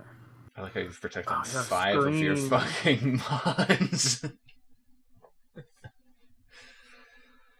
Of course. Alright. I really wish I put Copycat in Real though now. Okay. Okay. I know the way forward. Same.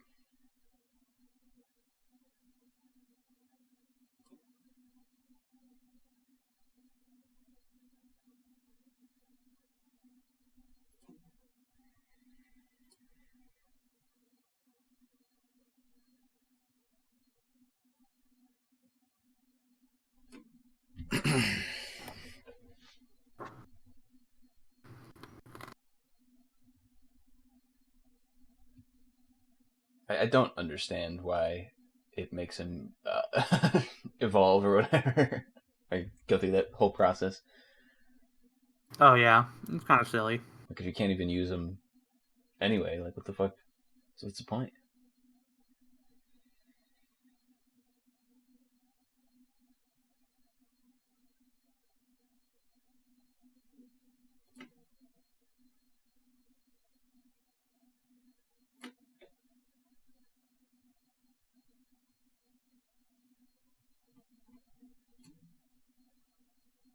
Girl, look at that damage. Girl, look at that damage.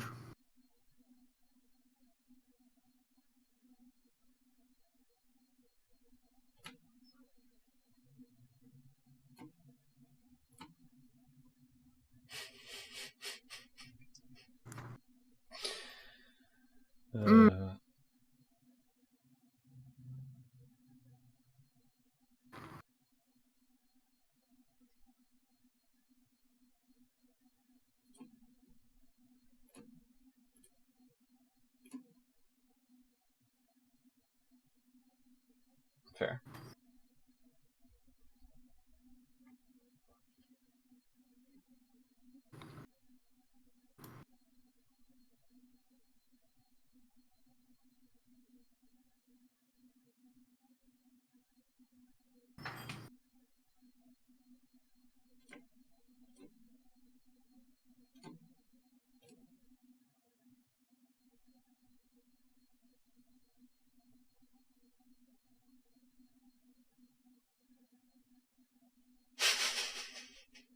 That's just fucking awful for me.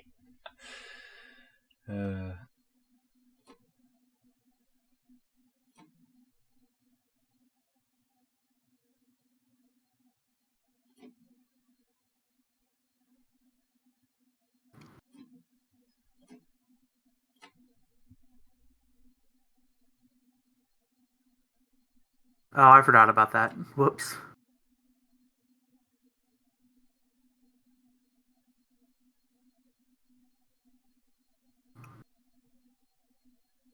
Can you fucking cut it out? Who, little old me?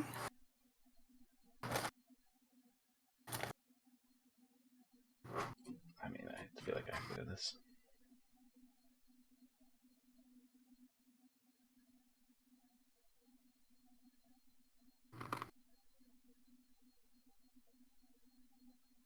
Yep. Oh dang, little boy be living.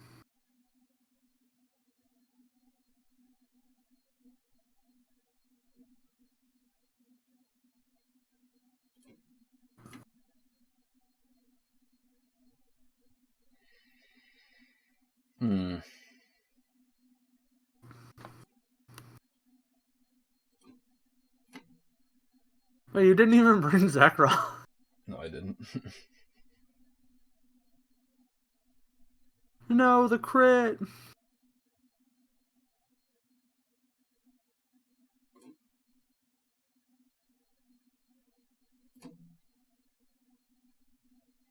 We did a little bit of tomfoolery.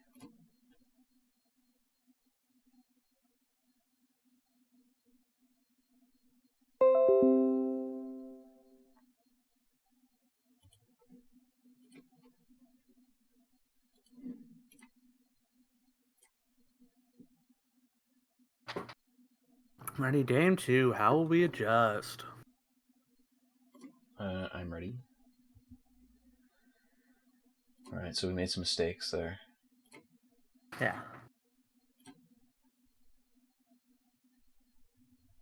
Listen. Everybody makes mistakes. Everybody has those days. I decided not to bring Zekrom in my final moments. Due to fear of something that I probably shouldn't be afraid of. I don't know why I was.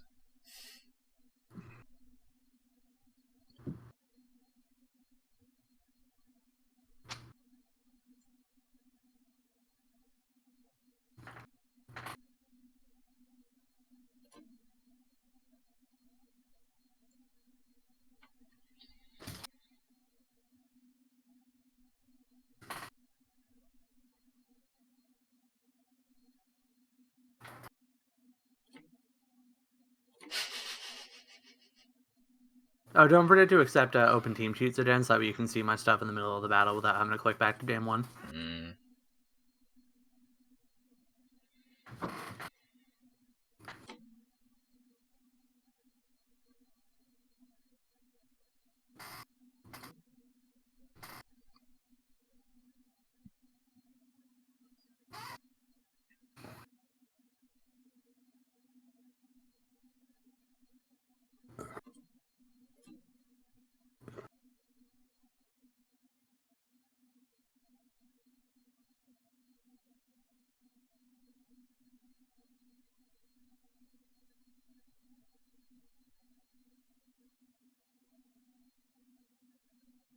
You know what? If I wasn't, like, stupid,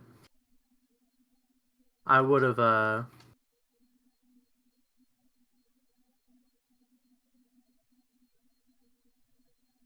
made my, Riolu Terra Dark.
Man, this Murkrow is very annoying.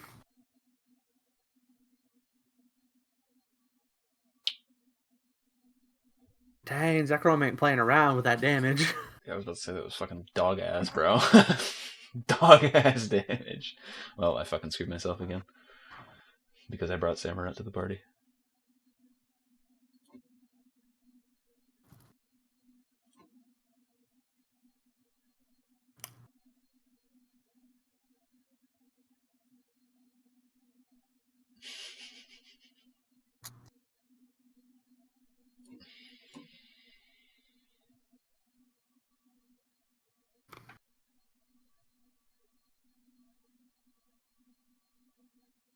Yep. I mistook myself by bringing Samurott to the party both times. It was my own fault.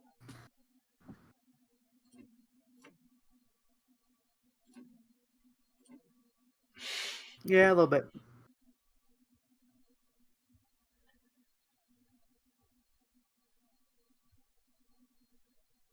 Why'd you torment yourself? The battle's over.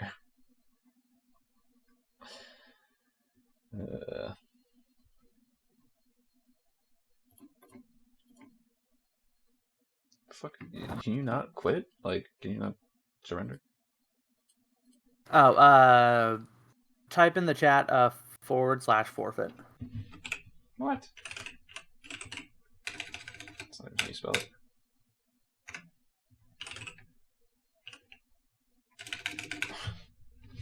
It's like this. Wait, what? No.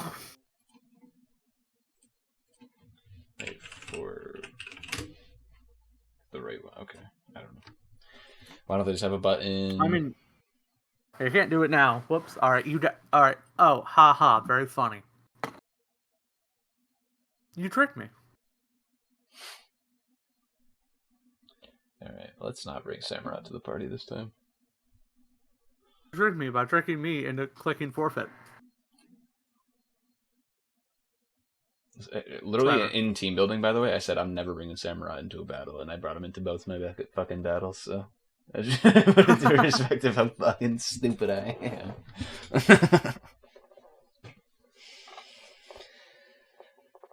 But will he expect the third Samurai gamble?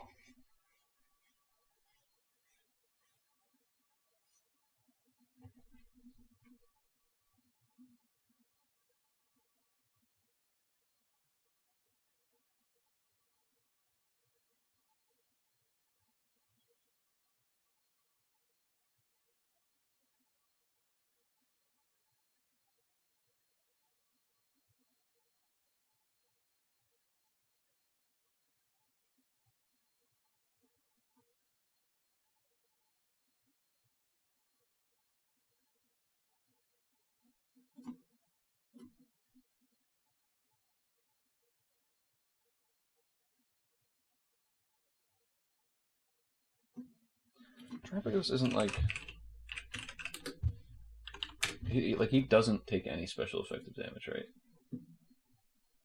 He's ability just to do. So he's really bulky, generally, but before he terras, his ability means that whatever the first attack he takes, like while he's at full HP, will only do will be not very effective, basically.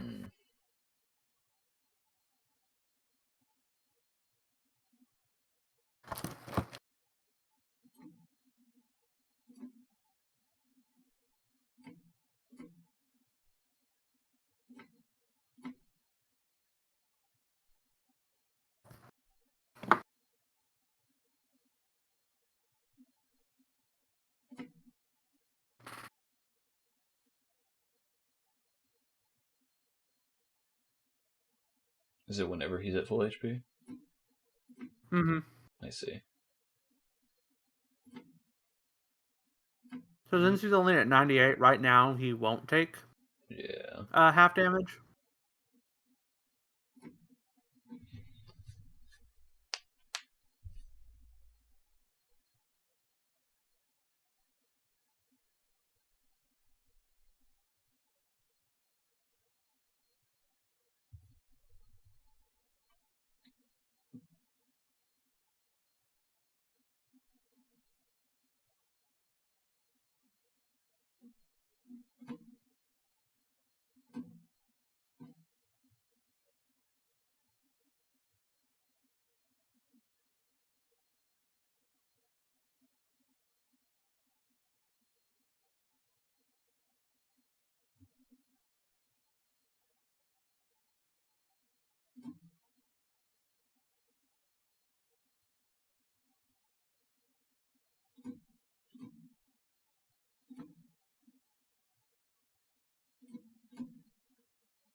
I wonder if this KOs you.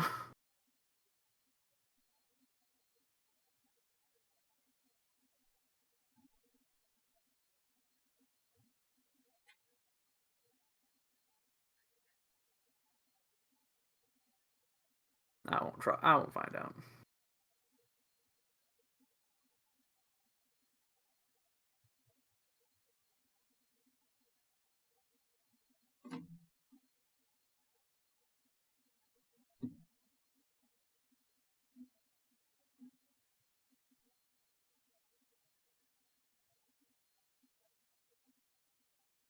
What a fucking yeah. Hmm.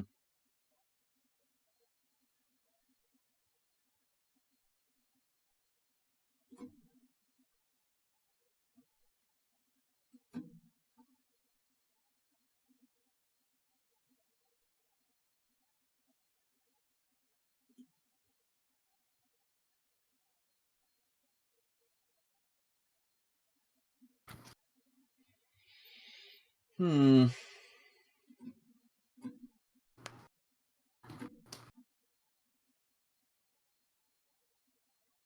Yeah. Teehee. Oh, the reflected stop damage. Yeah. So from good game. I would say this week was a lot less close than last week. This was how I expected the last time to go, pretty much. Yeah, but I will say, I will say, sub Dedant Zekrom was actually, I think, a pretty good idea, especially with screens. I didn't realize stupid Terrapagos dickhead was that strong, so. Oh yeah, Terrapagos does huge damage. I thought it was a lot weaker. So like my plan, you were looking at were you looking at the base form stats when you gave it to me? No. And I know that he terras and does Starstorm and shit like that. I just thought he was a lot worse. So I was debating between whether to do Specs, which is what's actually good in the meta right now, or to do like the bulky calm mind stuff that everybody tried out at the start and then realized is bad. Yeah. But basically, the moment you gave me Riolu, I'm like, okay. What can he handle if I coaching it up to be super bulky? Because the Samurott will probably be special, but Samurott's not the scariest thing in the world. Yeah, the Samurott was like literally, you don't even have to consider it. Like literally, he was there for fucking Meganium or Brambleghast if they came out, basically. Oh yeah. And since he didn't do anything. I just wasted a fucking slot by bringing him. So. Yeah, I mean, I love the Murkrow. The Taunt Torment is actually a thing, especially because I'm using Terrapidos. Like, getting Tormented and Taunted is actually pretty annoying. It couldn't do anything, though, because you had 2 Mons that were buffing him up anyway, so it was like, what? I torment him, and it doesn't matter because you have 2 Mons that are just buffing him on the side, so it's like, well, okay. Yeah. I think the scariest thing, though, is, like, if I did those coachings up, then basically I'm golden. And you would have basically just had to stop me from getting the coachings up. I was trying. I don't know if you noticed. I was trying. Yeah. I think your best bet would have been to lead Zekrom and Murkrow. That's another thing. Kind of put me in... I have no fucking idea how to use Zekrom, brother. So you gave me like a fucking beanball. Oh, yeah. If it makes you feel better, nobody does because nobody uses it. I have no idea how to use Zekrom, and I also have no idea how to fight King Gambit. So those are the like 2 big things that I think fucked me over. Yeah. Because King Gambit just fucking sweeps my team every time, so.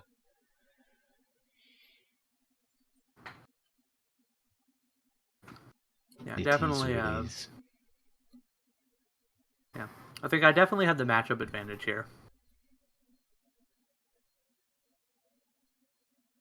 Did you know about Riolu and coaching before you gave it over? I mean, I assumed they all had similar movesets. I wasn't like, this one has better moveset than this one.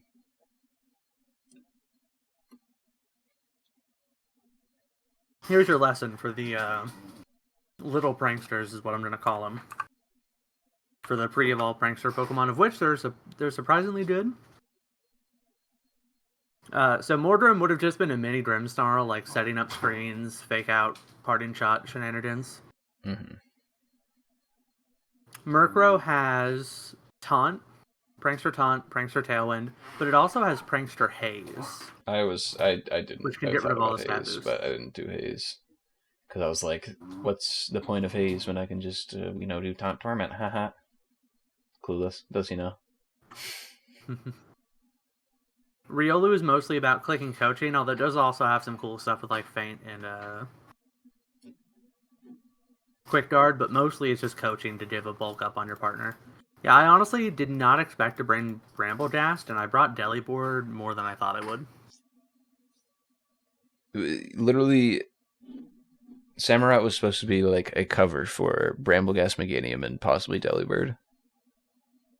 But you didn't bring those two, and Delibird I didn't really need him for him, so it was just like a waste of my spaces. And then Persian was just a meme. My favorite thing. So honestly, Persian was probably your favorite out of what you picked. It was literally just a meme. I tried to make it work, but a move that boosts moves that are ass doesn't really help that much. What you needed to do was go fake out Last Resort.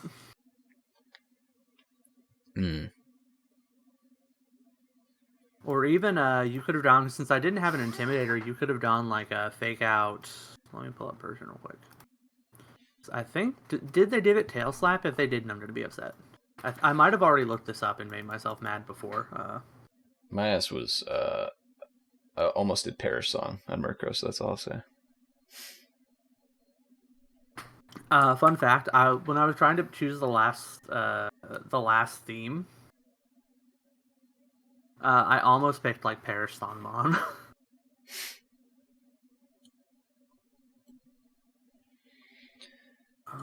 Do you get? No, they didn't give him Tail Slap. That's so lame. That's so lame. They're so mean to Persian. He deserves better. But yeah, that's more so what I expect when we do these. I just don't have game knowledge, so I'm just like, so I don't know what if I'm just throwing something out and it's just like instant kowtow cleave. Oh, complete duty butter. Yeah, I gotta, yeah. I understand, but it's have still the game fun. Knowledge to do that. No, I mean, yeah, that's why I recommend it, because I think it's a fun idea. But I'm obviously not up to your level, so most games are gonna go that way. So we probably don't have time to do another draft. Would you like to maybe download a rental and do a in-game battle? My Switch is off, brother. Okay, that's fair. I'm too lazy to put everything back up and reconnect everything. That's fair. Oh, do you want to, what should we do? Is there anything else you'd like to do before we end? I don't know. I don't know how much time you have, so I don't know. I'm good until 3:30. That's when Alexa gets off.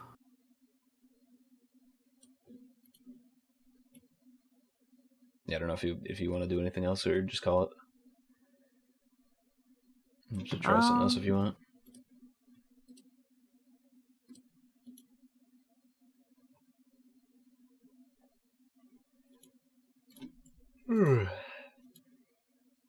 Honestly, nothing else I want to think of, unless you just want to do a couple of ladder games, like hop onto the same account. Sounds awful. What if we brought my team onto the ladder? Sounds even worse. I just hope they don't have an answer for coaching next to Terapagos. And if they do, we auto lose.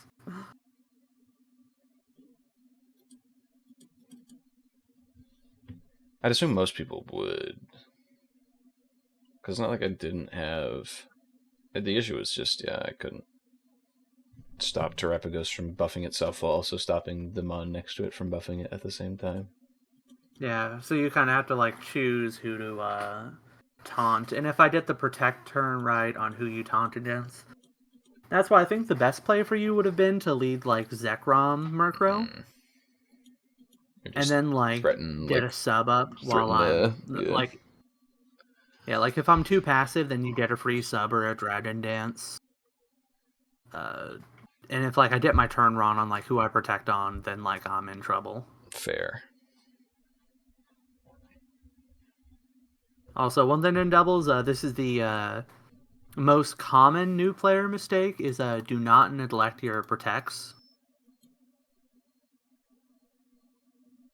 Because you want to always be able to outplay your opponent if possible. Like, you always want that option. It's true. I didn't really have... So it's not like every... I don't think most of my mons had protect options, did they? Or yeah, can every mon get protect? Just about every mon can get protect. It's near universal. I just didn't really normally, unless a mon is choiced or has fake out, then it should probably have protect. And even then, mons that are choiced and have fake out do sometimes run protect.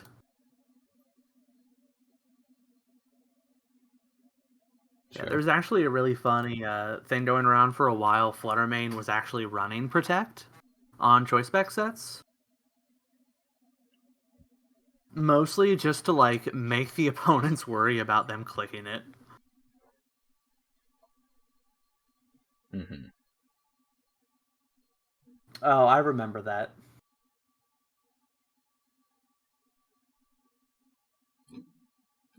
I saw you click into the that Gen 8 OU team that we all built. That was fun.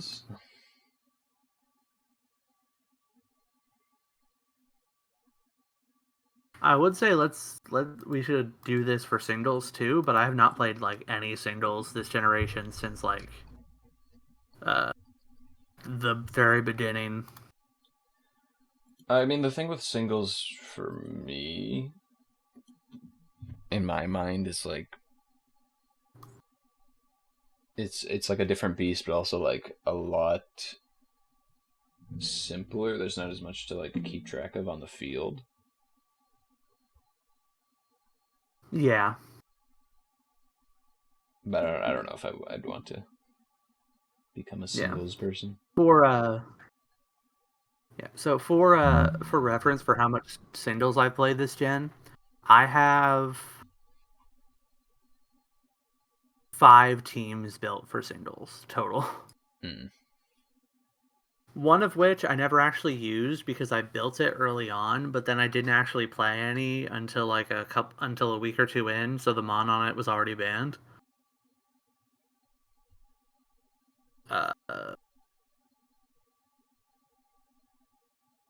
And then 3 of the teams have mons that were later banned. 3 of the teams have mons that are... 4 of the teams in here have mons that are banned now. And one of them I literally never even used. Mm-hmm. If we compare that to Gen 8 OU, I have 1, 2, 3, 4, 5, 6, 7, 8, 9, 10, 11, 12, 13, 14, 15, 16, 17, 18, 19, 20, 21, 22, 23, 24, 25, 26, 27, 28, 29, 30, 31, 32, 33, 34, 35, 36, 37, 38, 39, 40, 41, 42, 43, 44, 45, 46, 47, 48, 49, 50, 51, 52, 53, 54, 55, 56, 57. I have 57 teams for Gen 8 OU.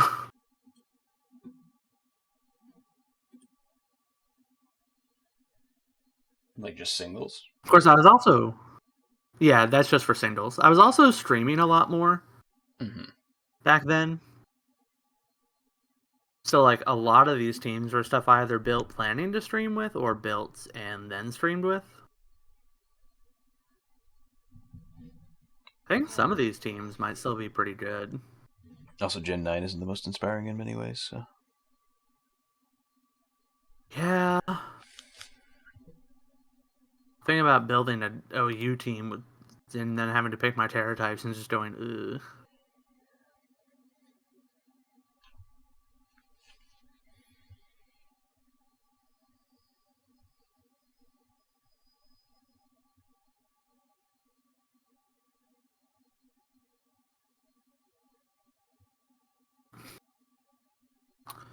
I do have a decent amount of VGC teams built up, though, for this gen.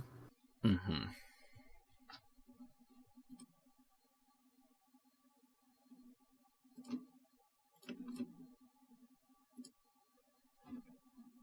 A lot more than I built for Gen 8, but also I think in Gen 8 I would build VGC teams on card a lot more and then not actually play on Showdown as much. Mm-hmm. Because I was more like Showdown for singles, cart for doubles, or Showdown for singles, cart for doubles. And then in this gen, I do a lot of my building on Showdown as opposed to just building it straight on the cart.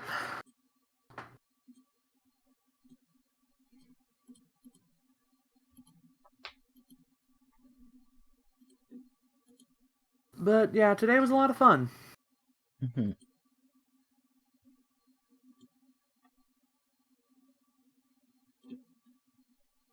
Any closing thoughts for the stream? Any recommendations for the future?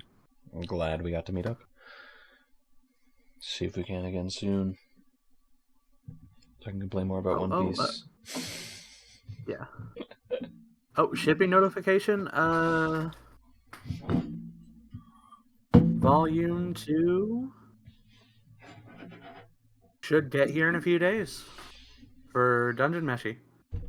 There you go. Then we can read Volume 2 and Volume 3. The shipping. I think Alexa. Who are you shipping? Haha. Obviously, Senshi and Chilchuck. I'm gonna kill you. Who else? Oh, you know what anime you really need to watch that me and my wife really need to finish? Vanitas. Never heard of it. It was, what was it called? Like The Case Study of Vanitas, I think. It's like a vampire anime. So absolutely fantastic. I think the reason we never finished it was because it was so good and so engaging. That like, okay, we need to wait for a good spot to sit down and watch this, and then like we just never really found the time. But it's really pretty and really good in my opinion. I was waiting for the day when you watch Gintama. For the day of what? When you watch Gintama. We'll get around to it someday. Does he know? Someday. It'll never happen.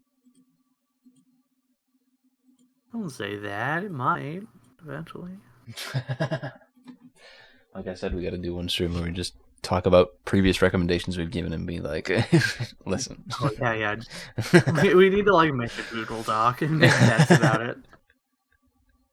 Listen, one day, when both of us have like better jobs, we'll do a stream, make bets about it.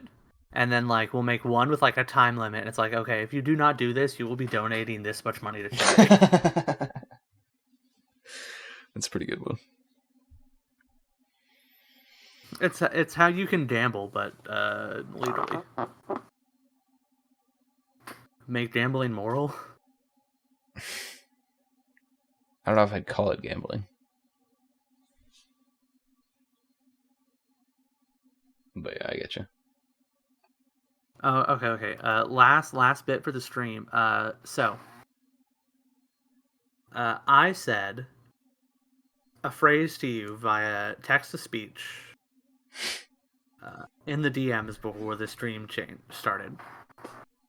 The phrase was, "How did you know I was looking at Avondale and H asterisk this morning?" What do you think the phrase I was trying to say was? You have 3 guesses. How did you know I was looking at Avondale in H asterisk this morning?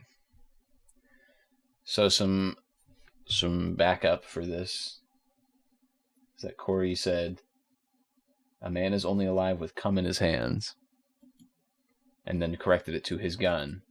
And I said, Evangelion ass slip up.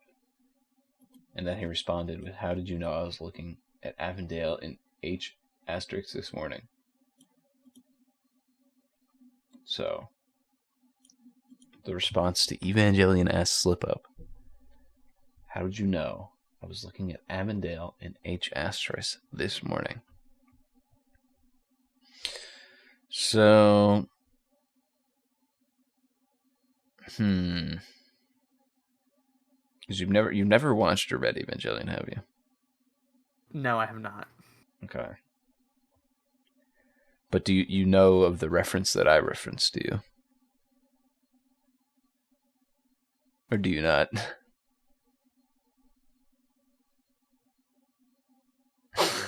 Do you actually not know what I referenced when I said that?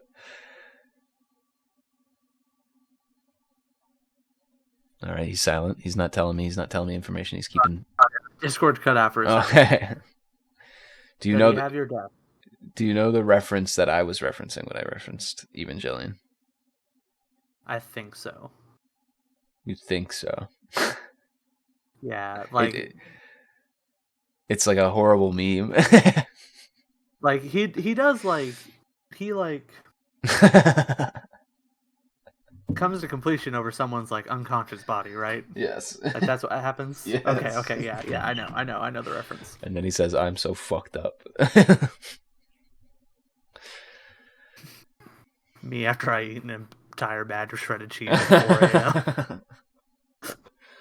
Okay, but like how? So you know the reference. So how did you know I was looking at Avondale in H star this morning?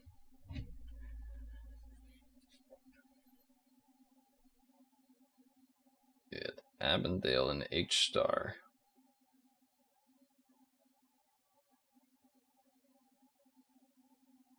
You know, I was looking at Avondale in H star. And so this was a text-to-speech error. So I said something else, and then text-to-speech changed some number of the words in the statement. Avondale in H star this morning. I'm assuming you said star or something close to it. And did the asterisk instead. Because I don't think you said something close to asterisk. What would you be saying that's close to asterisk?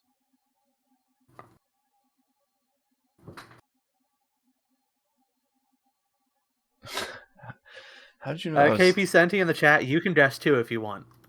How did you know I was looking at a? I'm assuming a space a Vondel in H star. This Vondel in H star.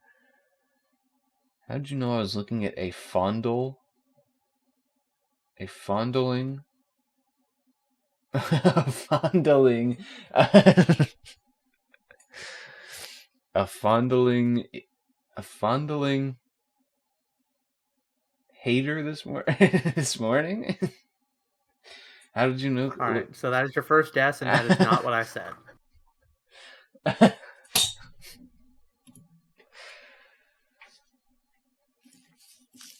trying to use the brain power to reverse engineer this. Take this speech is meant to be a fondling in hater, a fondling in hate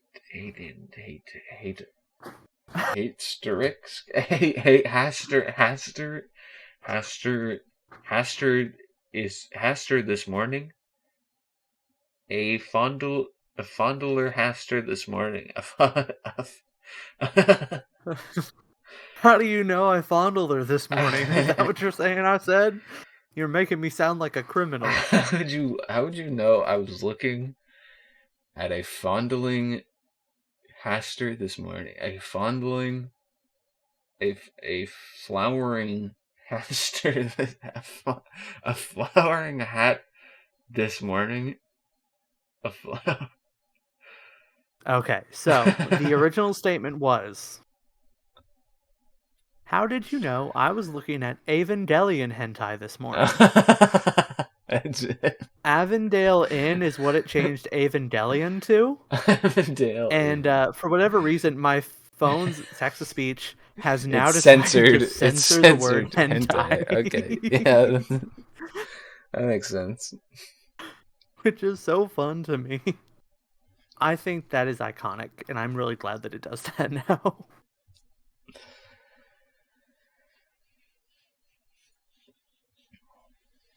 Anyway, as for whether or not I was actually looking at that, who knows? Stream's over. Bye. Don't admit anything you don't want to say on stream, brother. That's all I gotta say. Little suspect, if you ask me. Little suspect, little suspect.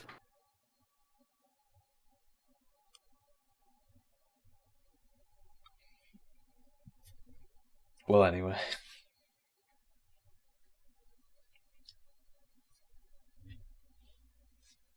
Yeah, so what actually happened?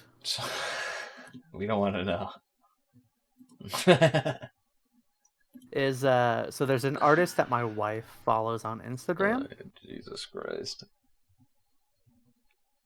That occasionally posts